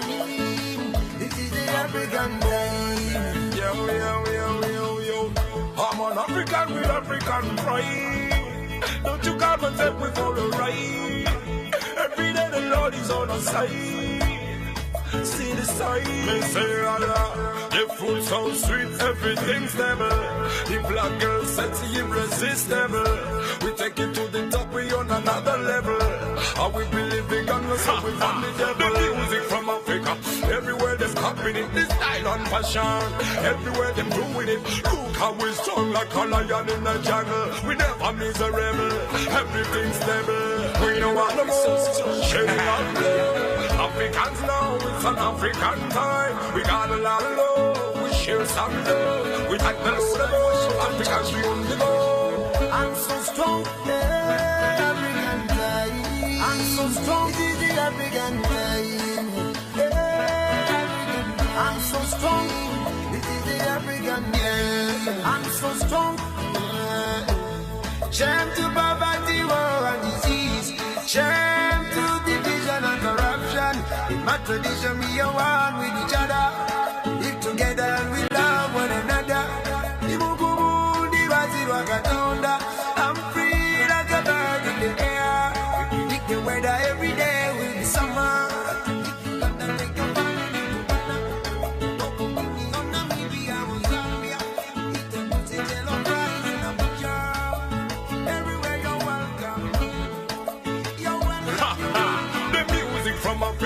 Everywhere them copying it, this style and fashion. Everywhere them doing it. Look how we strong like a lion in the jungle. We never miserable, everything's stable. You know we're so strong. Yeah.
Ladies and gentlemen,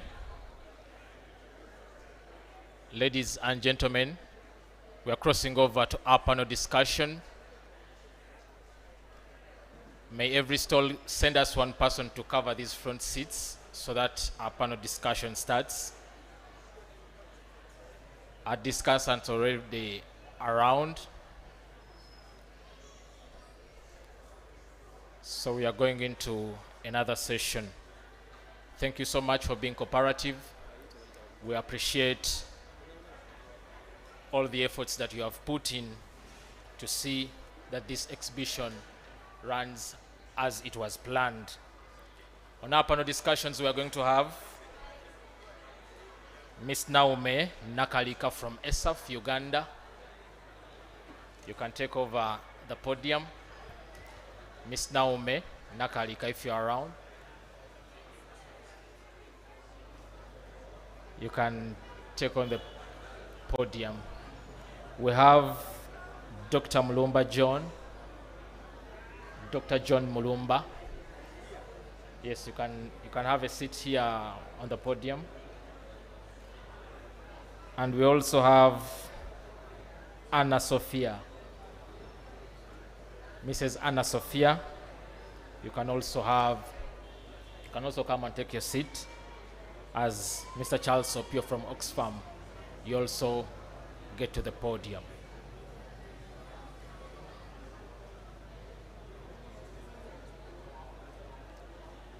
Our exhibitors, I want to remind you that at the end of our program today at around 5 p.m., we shall be having an awarding ceremony, and even certificates from those who have participated in this exhibition. You'll be given certificates, and there will be an awarding ceremony for those who participated in health competitions. So please don't leave your stalls before the closure, because it is part of the event.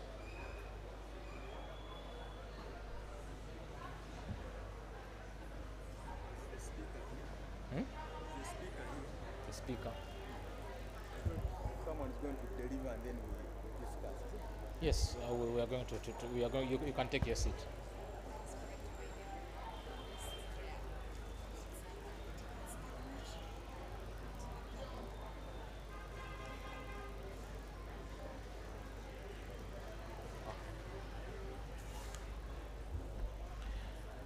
Okay, you can sit, Mr. John. You can have a seat anywhere you feel you want, anywhere you feel comfortable, and we just go into our discussion.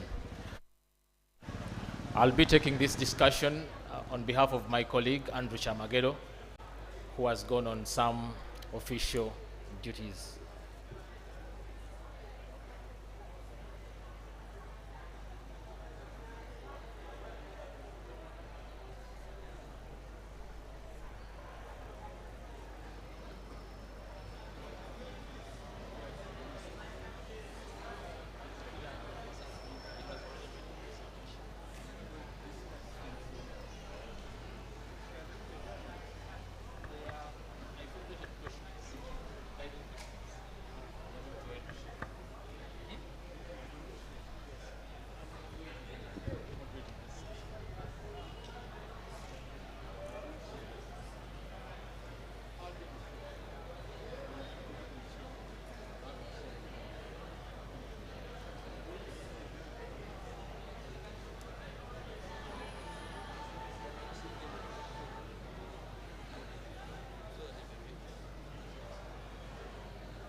Okay, ladies and gentlemen, my name is Anwar Katamba once again. We are switching on now to our panel discussion. The thing is very simple. We are giving reactions on Dr. Grace Nambatia's presentation on the potential contribution of indigenous and traditional food system in nurturing health, nutritious and resilient food system for all. I'll be giving you guiding questions which you're going to follow as you answer them accordingly. I formulated them from her presentation, so there is no need of relaying her presentation, and even if you weren't around when she was presenting, don't mind, the questions are already formulated from her presentation. I think with the interest of time, let me first allow you members to introduce yourself. I'll start with Mr. John. Thank you, moderator. A good afternoon, everybody. I hope the moderator will manage to control you and hear us. My name is John Was from Lumba. I work with the National Agricultural Research Organization, and I head the Plant Genetic Resources Center in Entebbe. Okay, thank you so much, Mr. Mulumba. Yes. Good afternoon, Mrs. everyone. Kalinaki. Yeah. My name is Naomi Kalinachi. I work for ESAF Uganda, that is Eastern and Southern Africa Small Scale Farmers Forum, and I support the Livelihood Development Department.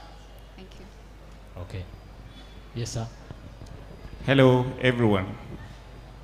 My name is Charles Opio. I work with Oxfam, and I manage the Resilient Livelihoods Unit, which is one of the 4 thematic areas upon which our country program is anchored. So I'm happy to really share what we can discuss today. Thank you. Thanks so much. My name is Anna Sophia Asingo. I work with Community Integrated Development Initiatives, CD in Soroti.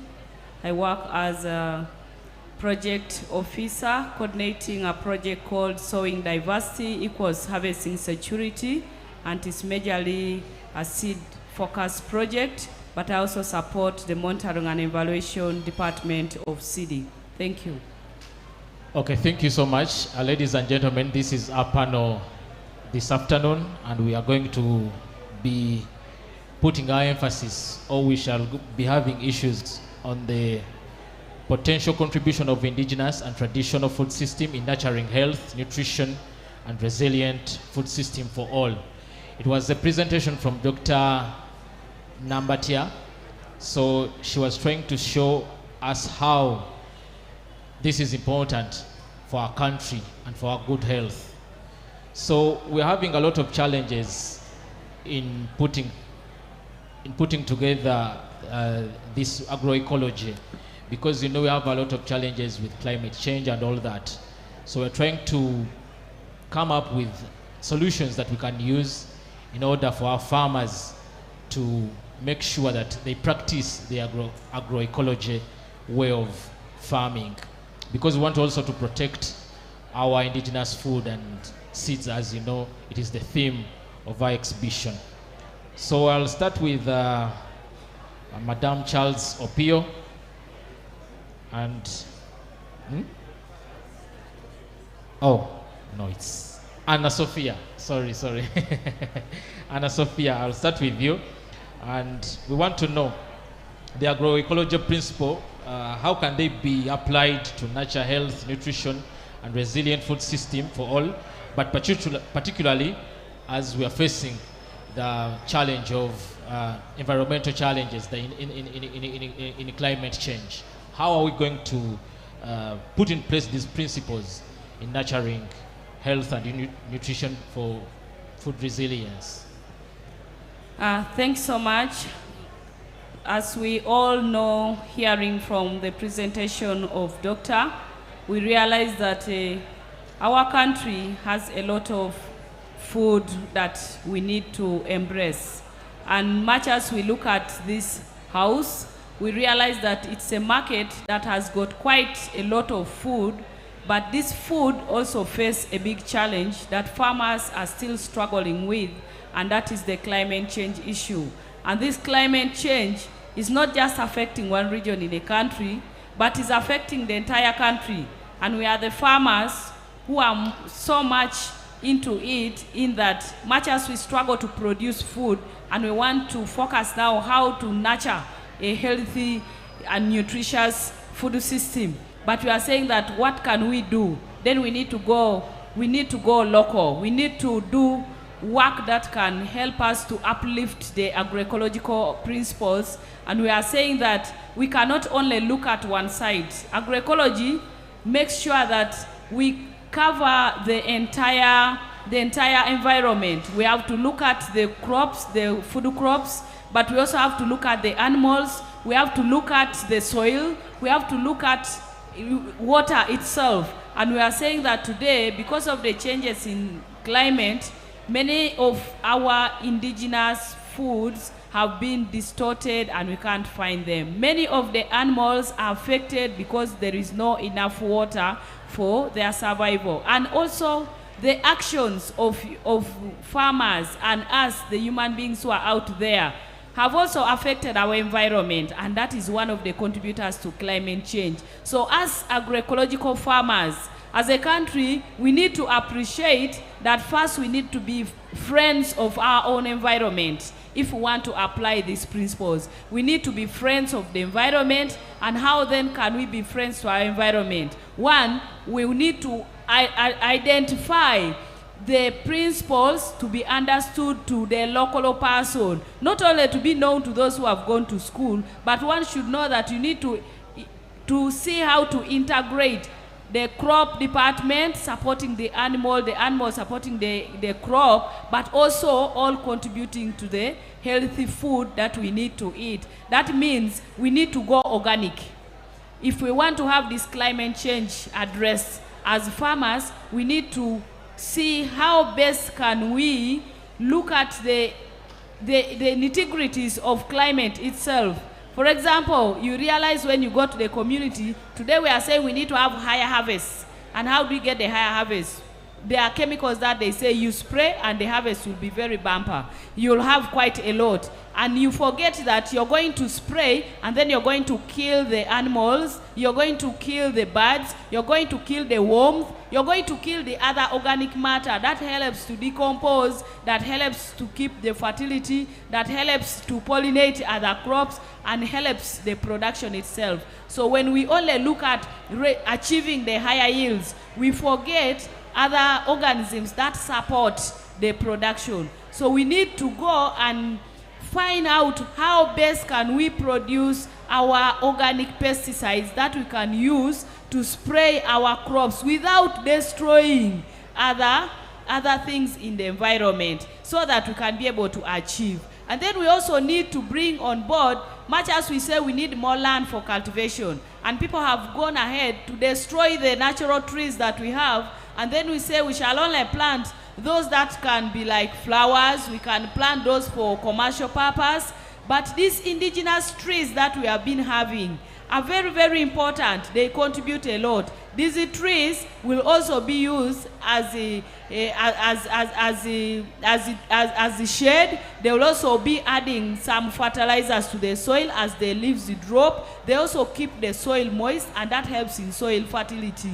And then also helps in attraction of rain and many others. So we need, if we are to go agroecological, to embrace agroforestry in our farms.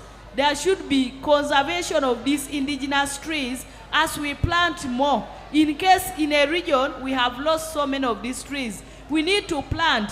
When you go to the botanical gardens, you find that there are some indigenous tree species that you cannot find in any other region again in our country. And yet when you look at this botanical garden, it has the best soils because of the trees that are surrounding it, and they are big trees. Even the birds live on these trees, but we have chased them away, and we are saying we are agroecological. We are only looking at food. We need to look at both the plants We need to look at also the birds, the animals, if we are to achieve if we are to nurture our healthy, nutritious and resilient food system. So I call upon all the people of this country, let's not focus at one direction. Climate change will stay if we don't wake up. We need to see how best can we put all these principles together. Have man supporting animals, supporting soil, have the soil supporting the food security, have everyone on board, and it calls upon partnership.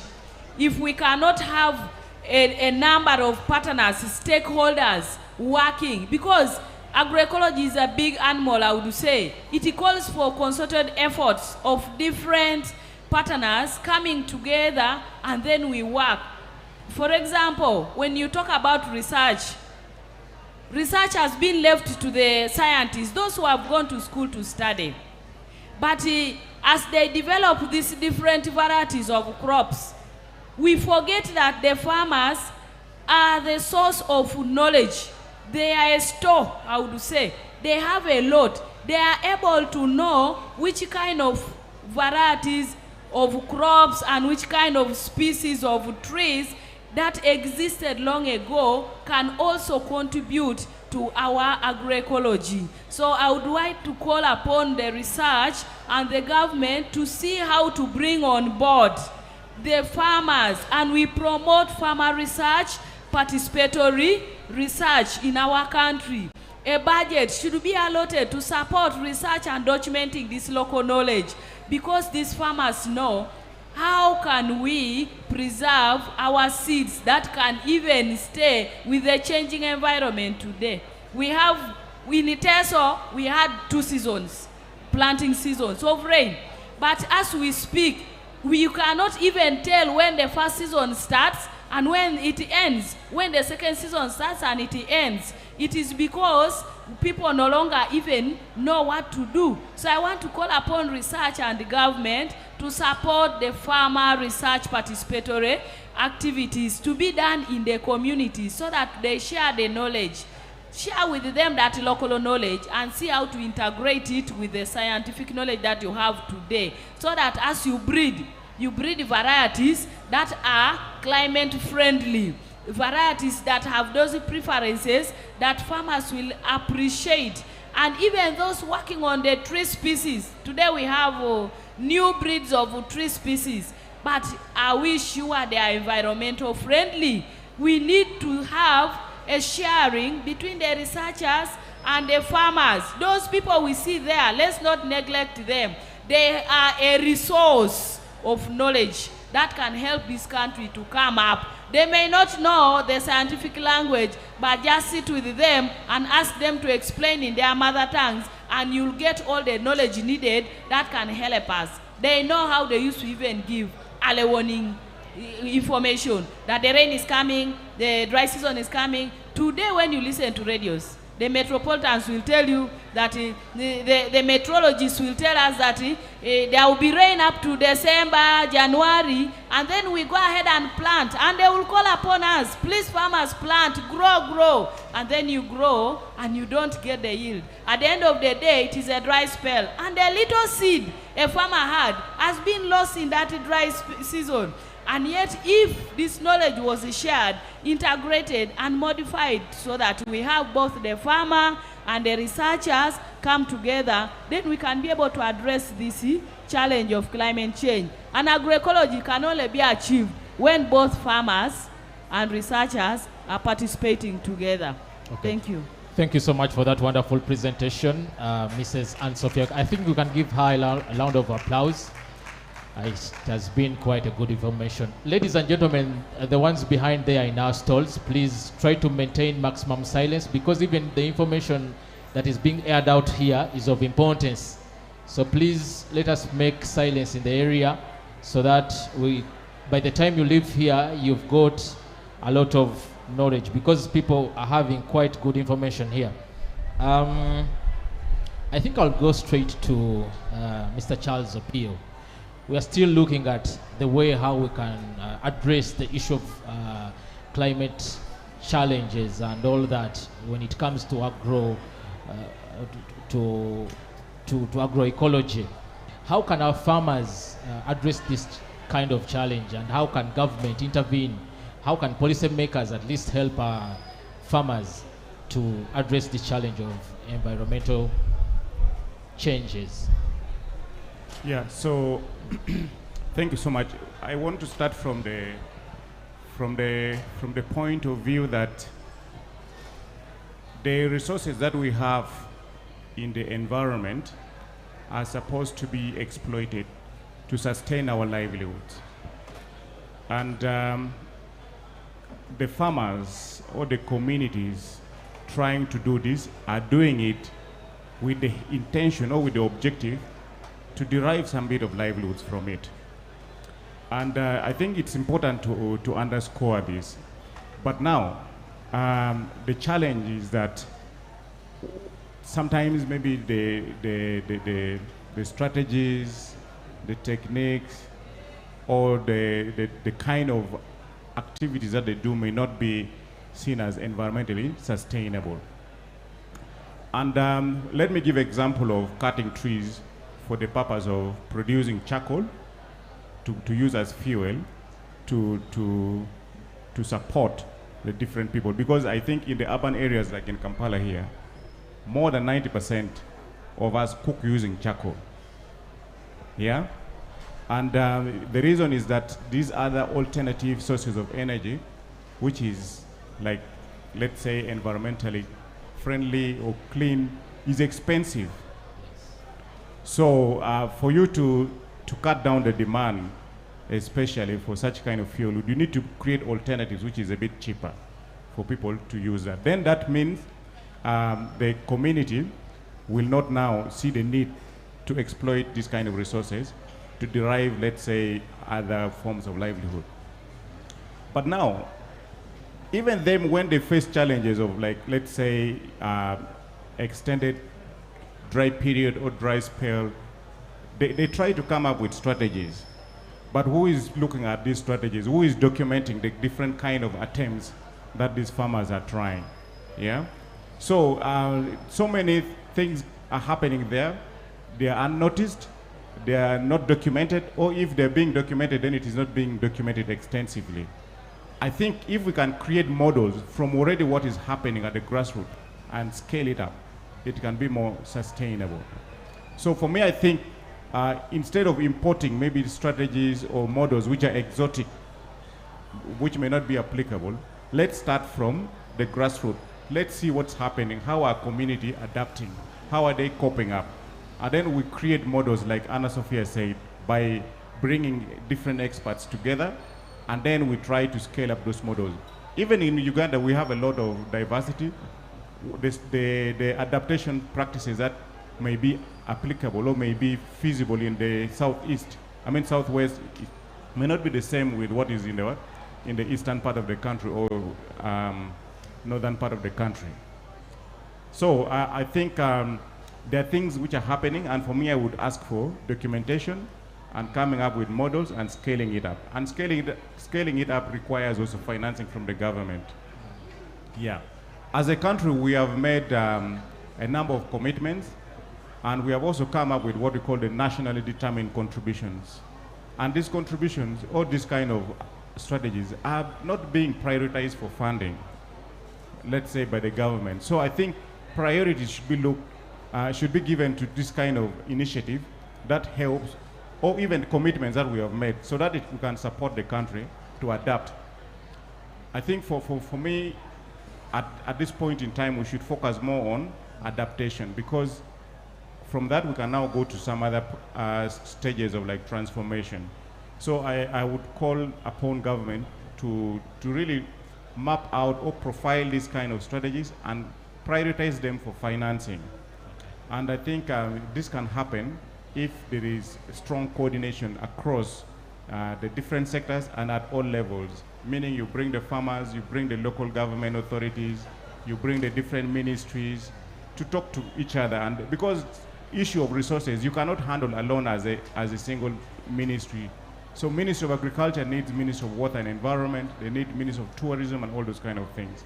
Because the kind of services that we get from the ecosystem is quite a lot. We have what we call provisioning services, regulatory services, and all that. And I think this shows you that this thing is not just a one-man's person or a one entity kind of business. It should be coordinated. So I call upon coordination to make sure we promote this kind of approaches. I think let me end here for now. Thank you. Okay, thank you so much. You can pass over the microphone to Mrs. Kalinaki. We are still on the issue of climate challenges. We want to know how can we practice these agroecology principles amidst the challenges of weather and climate changes. Okay, thank you so much. My focus will be on gender roles. When we look at agriculture, both men and women have different roles that they play. When it comes to men, where there is economic value, the men take up the biggest percentage. But when it comes to household food security, that one goes to the women. And the women for so long have been the custodians of seed. They are more knowledgeable when it comes to these agroecological practices. They do it better than the men. But in discussions that involve agroecology, food security, the women are not so represented. They're not recognized despite the effort that they put in. So for me, my call would be, let us first of all recognize the role that women play. They have interacted with this environment for years. They can understand the changes that are happening, and they know how to deal with the changes without affecting the environment surrounding them. The second thing would be to involve the youth and the young children. Many times the youth we've not been so much interested in agriculture. We are looking at making money, but not in agriculture. We are looking at different businesses. But the biggest contribution that the youth, the biggest investment that the youth could involve in is agriculture. So if in such discussions we are able to bring the youth on board and the young ones also on board, the pupils, those in primary levels. In the presentation, I think it was Miss Medias, she talked about involving the children in such seed fairs, which I really support, because we have adults, we have elders in communities, they have a lot of knowledge, but we have not created space for them to interact with the young generation. So if we could have dialogues at national level that bring together the young ones, the youth, the elders, all categories of people, because everyone, when we talk about food, everyone is an actor, everyone has a role to play. Food is that one thing that brings all of us together. Even today, these 2 days, we are gathered because of food. We are celebrating our cultures because of food. We identify with food. Our cultures identify with food. We have seen the different people exhibiting. They are representing their cultures, their regions with their food. But if we do not involve these people, the youth and the women, we shall just keep on talking and we won't have results.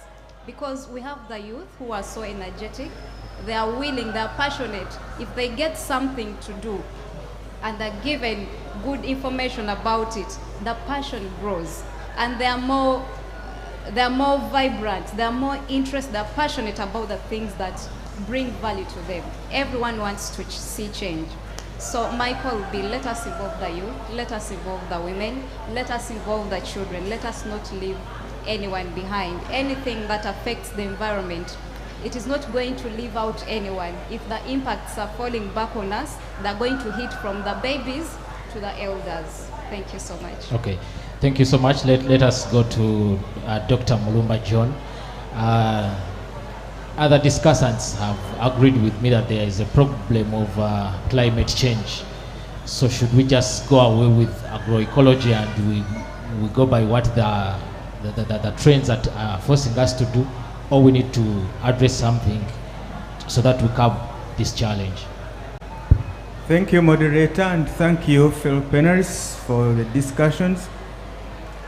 The issue of climate change is not just a local problem. It is a global problem, and the drivers of climate change scale right from the grassroots up to the global scale. So it calls for a lot of effort right from the ground up to the top. But before the ground can act, the top needs to walk the talk. If research has shown what climate change is doing to our communities, to our environment, to our agrobiodiversity, how much engagement do we really see the powers that be, not only locally here, but the powers that be across the globe, trying to address these issues with all the seriousness that it takes? If they tell you that here in Kampala in 10, 20 years time the temperatures will be 2 to 3 degrees higher, you can feel the temperatures already here, and if you add on 2 to 3, the chances that the crops and the varieties that are surviving right now in this part of the country will not be able to survive. Studies have already shown, for example, that plants that existed below the feet of our mountains are busy climbing the mountains, and as they climb, they are displacing the plants that are at a higher altitude. Why are they climbing? They are climbing because they are no longer comfortable with the temperatures where they have existed below, so they are trying to move upwards. But remember that those on top do not have where to go, maybe to heaven, because the mountain has a limit. So we are gradually losing diversity, we are gradually losing ecosystems completely, and therefore it is really about commitment from the top to make sure that the strategies that are talked about globally are really brought down and domiciled, and we own them, but we also invest in them. It's very difficult to imagine that you can impact on climate change by just working as little communities. You can do a few good things in adaptation for the local environment, but for the bigger picture, for us to stem the whole menace, requires concerted effort, commitment to resource allocations, commitment in developing strategies that really matter, and also synergizing the different efforts. Because if you have different people, different agencies touching on different bits, we shall certainly not get there. So we need a movement that everyone contributes what they are capable of contributing for us to be able to get where we want to get. Okay, thank you so much. And that brings me to a second question. I think I'll go back to Mrs. Anna Sophia. Since we are promoting our indigenous plants and seeds also, it calls for agroecology way of farming. But what we want to know is that when you look at the trends in farming practices, we're having what we call commercialized agriculture. Agroecology and commercialized agriculture and protecting our indigenous foods. What are some of the strategies that we can come up with so that we incorporate them in this fight of protecting our indigenous crops and even promotion of agroecology? Thanks so much, moderator.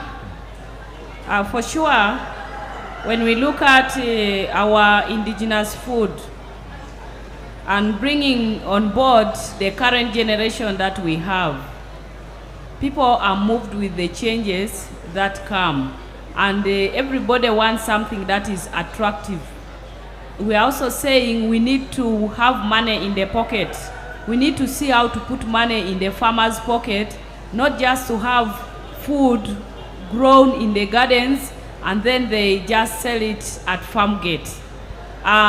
When we talk about commercialization of our local food, we need to identify as a country from each and every region what are these indigenous food that are very nutritious, healthy, and even medicinal that need to be supported. Like Doctor said, we need to embrace, we need to do industrialization of agriculture. But we are looking at how do we do industrialization of this local food that we are seeing here today. If you are to move to each region, as a country, we should be having specific local food that farmers can take on seriously to do commercialization. But you can not only do commercialization if you don't integrate value addition. And when we talk about value addition, we need to have strategies that farmers identify a specific local food and a modality of adding value without losing its natural value that the body needs in order for one to be healthy. For example, if we talk about adding value to pumpkins, we shouldn't look at the monetary value that people will get at the end of the day after adding value because you want to commercialize. But if it is consumed, when we add value, are we still going to maintain the nutrients that we are getting from the pumpkin flesh, the pumpkin seeds? Can we still get some values from even the pumpkin leaves for us to consume them in taste or as sauce? So as we come up with the idea of commercializing our agricultural products, we need to sit down, like I said, that we need different heads put together, people with the knowledge of coming up with the strategies, models that farmers can easily adapt, and it is affordable. Then the farmers can be able to use it to add value to different indigenous food, but without losing their nutritional value. And then, like I said, we are not only here to address the issue of food security, but we also need to address the issue of income. You have food, but children need to go to school. And if you are to sell, today if you are to sell and get a good price, the product should be attractive. When you move around these stalls, this is yesterday we were saying that when people left, it looked like a main market of Soroti. When all sellers have closed their stalls and they have walked out and the security is moving around, it looked like that main market of Soroti. So we're joking around and saying, if our country in all regions had a market like this one, having all this kind of local food, but a mixture, we have those that have been added value, and everybody is able to sell and have market. That will be commercializing our local food. But who can do this? So many people today have folded their hands and looked at a few, and yet our population is very big. And we are saying everybody needs money in their pocket. Children need to go to school. We need to change our livelihood wholly. And how can we do this? By ensuring that we are food secure, but we are also income secure. And this we can achieve through commercialization. So I call upon government, as we go into industrializing the agricultural sector, it shouldn't just be supporting those who are able to put up industries to add value to whatever they want. The focus should be on what are those indigenous foods that people want to eat, that people are neglecting, and they are very, very important for their health. Those are the industries we set up. I give an example of our factory in Soroto, the fruit factory. You put up a factory with an idea of supporting farmers who are growing oranges to be able to sell. But at the end of the day, they are not able to sell. Reason being, the strategy was not very clear.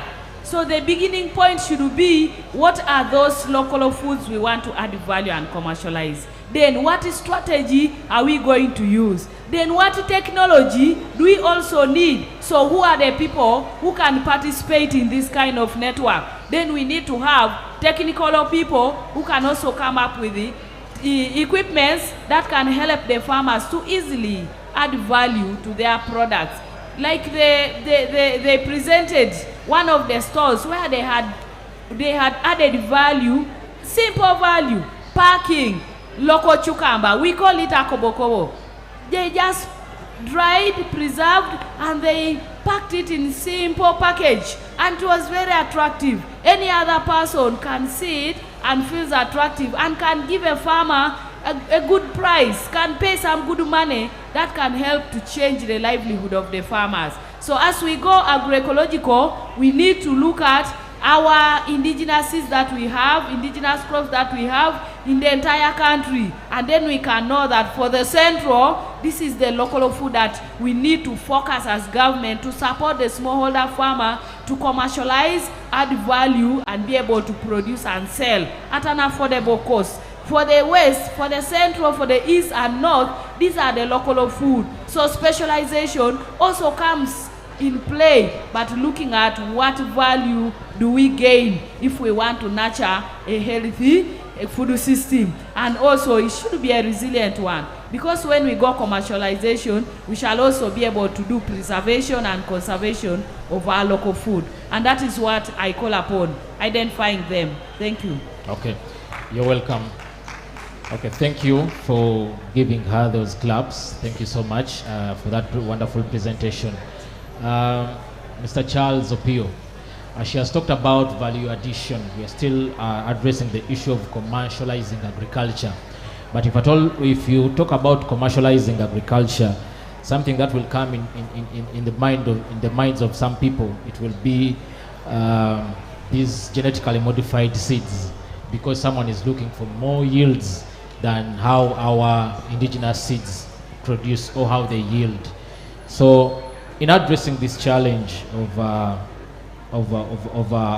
promoting agroecology, how are some of the strategies that we can come up so that we uplift the agroecology, and at the same time we are commercializing agriculture so that farmers can be able to have at least some income for their households?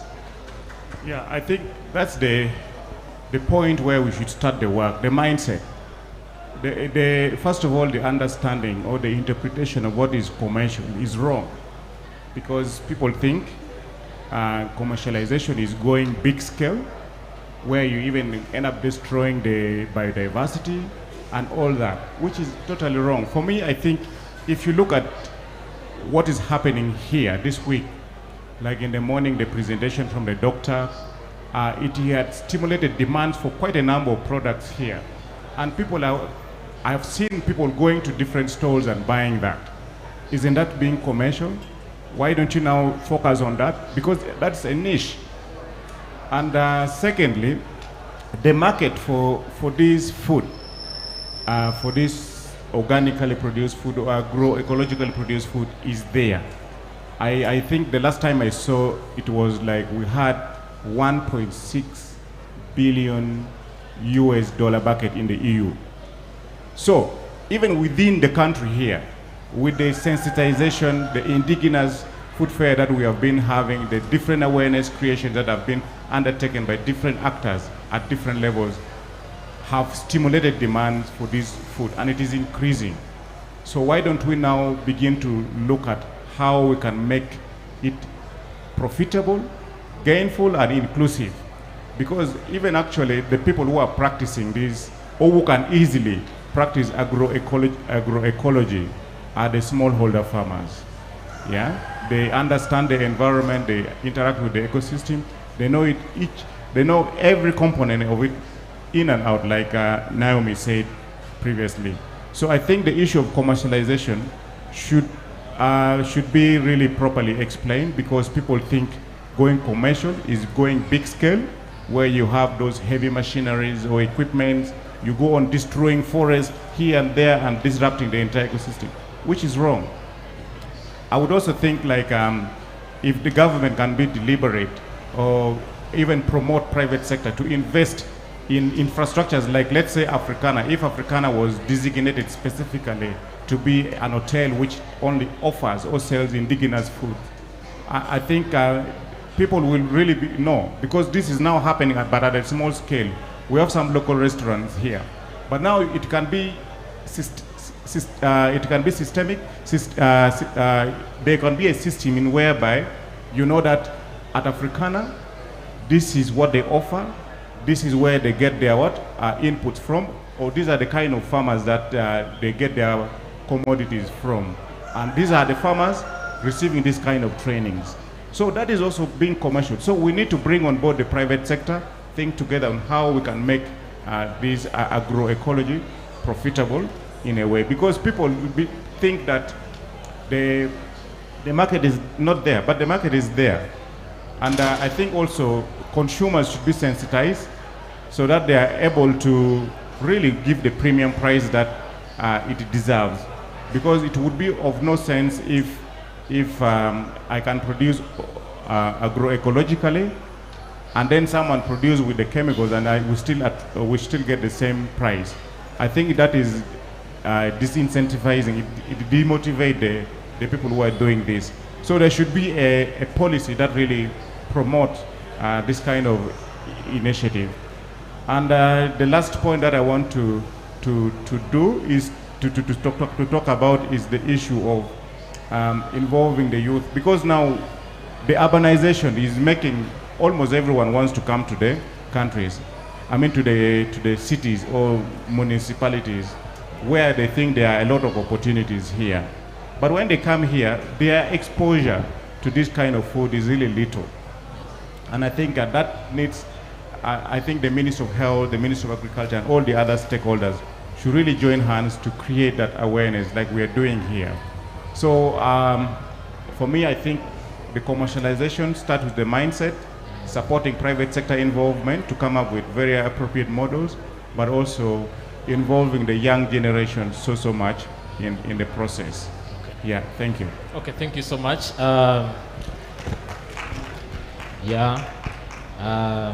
Mrs. Kalinaki, we want to hear your views. It's mindset, but it's reality. When you look at indigenous seeds versus genetically modified seeds, when it comes to commercializing agriculture, you will have a big tomato like this when it comes to genetically modified seeds, and for our indigenous seeds it will be a little bit smaller. How are we going to go away from that in a bit of in a way of strategizing how we are going to promote agroecology and at the same time commercializing agriculture? Thank you so much. I'll begin by building on what Charles said, mindset change. Who is defining for us what commercialized agriculture is and what agroecology is? Today we are gathered here, but if you moved around the stalls, people here are giving us agroecologically produced foods. Yes. Well packaged. I don't think they just packaged and put in all that work for just this event. They've been doing it in their communities and they've been earning from it.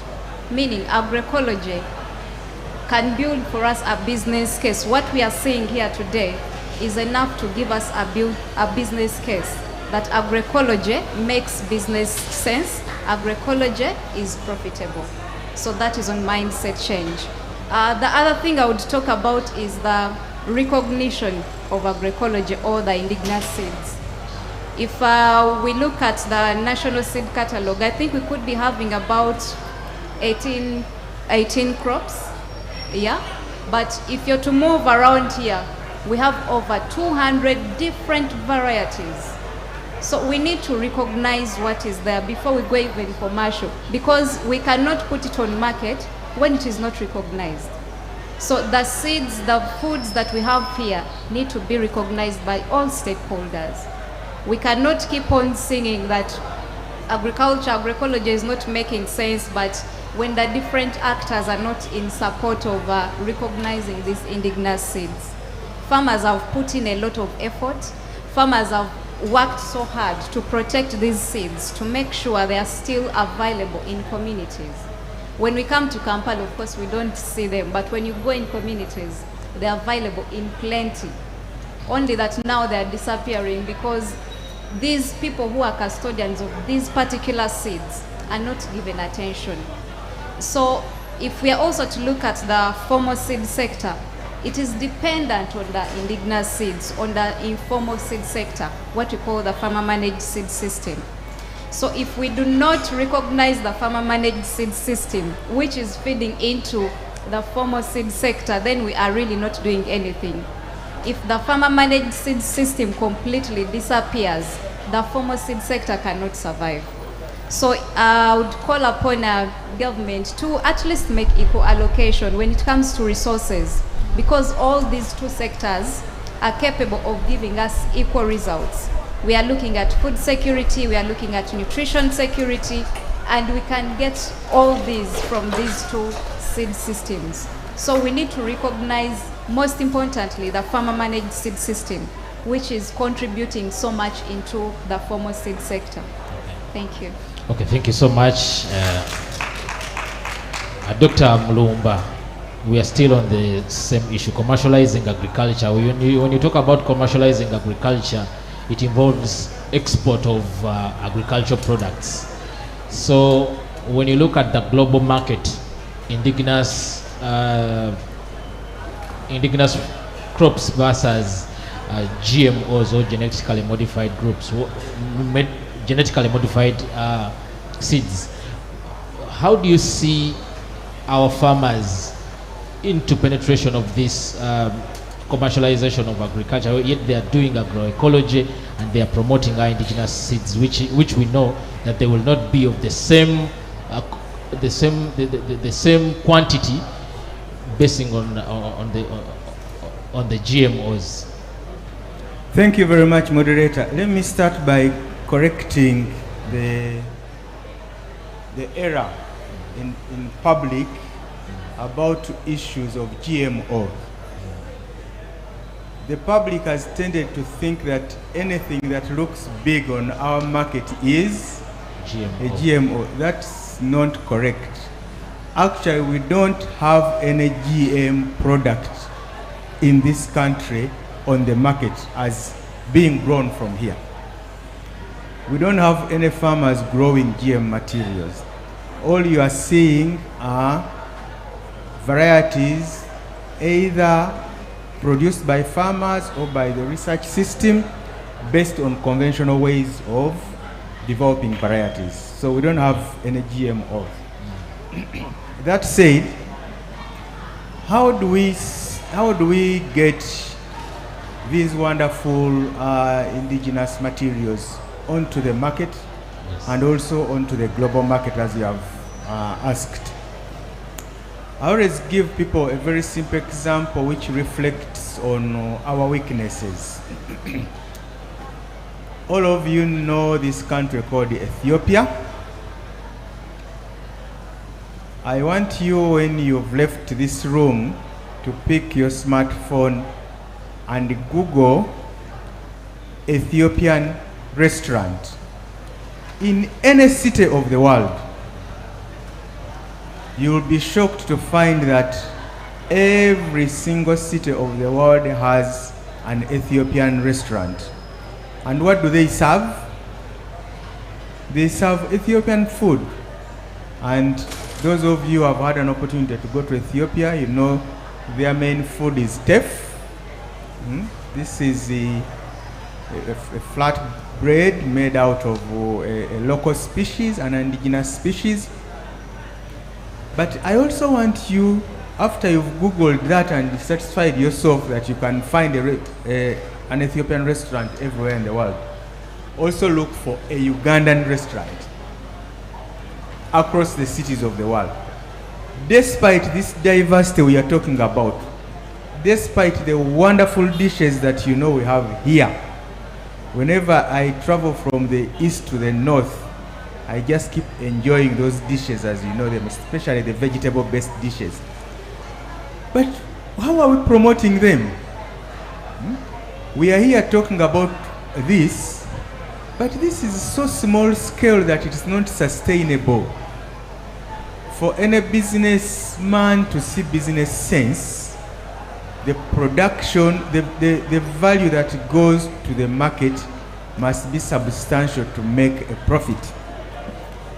But I can assure you, these efforts that we have are still too small to attract serious private investors to have our wonderful premium materials onto the market. We also know that in this country, different parts of the country produce different varieties of things, tasting differently. You've heard of passion fruits from Kasese. When someone goes to the market, he says, I want the Kasese one, because there is something special about it, right? Pineapples tell you, no, I want the one from the islands, because there is something special based on the soils and the environment. Now, around that, there is huge business that we are not taking advantage of. There is what is called geographical indications. All of you have heard about champagne. Champagne is one product coming out of what are called geographical indications, a product that comes from a specific part of the country with special attributes, that are preferred for a certain purpose. We have so many of these. Look at the honeys that are here, the honeys that are produced from the different parts of this country. A careful tester will tell you that they taste differently, they smell differently, they look differently, and therefore they attract different opportunities. But how far are we organized to tap into the broader market? The internal market is there, but it is too small. You cannot survive on the internal market. There is no country that survives on producing for itself. That's why you see we are all putting on things and wearing things that are coming from elsewhere.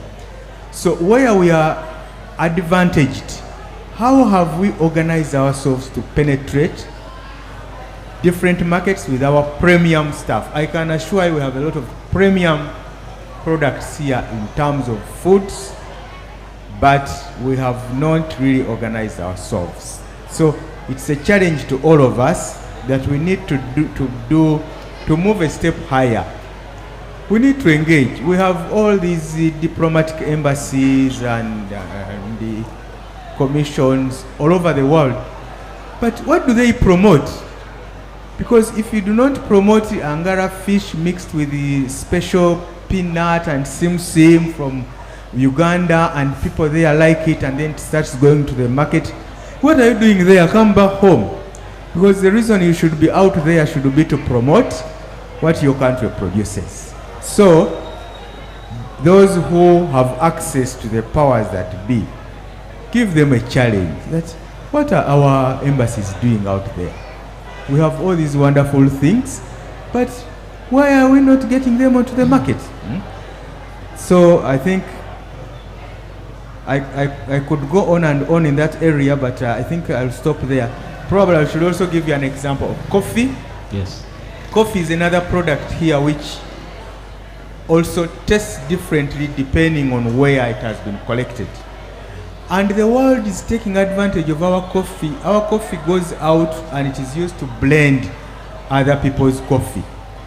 But here it lives as just regular coffee.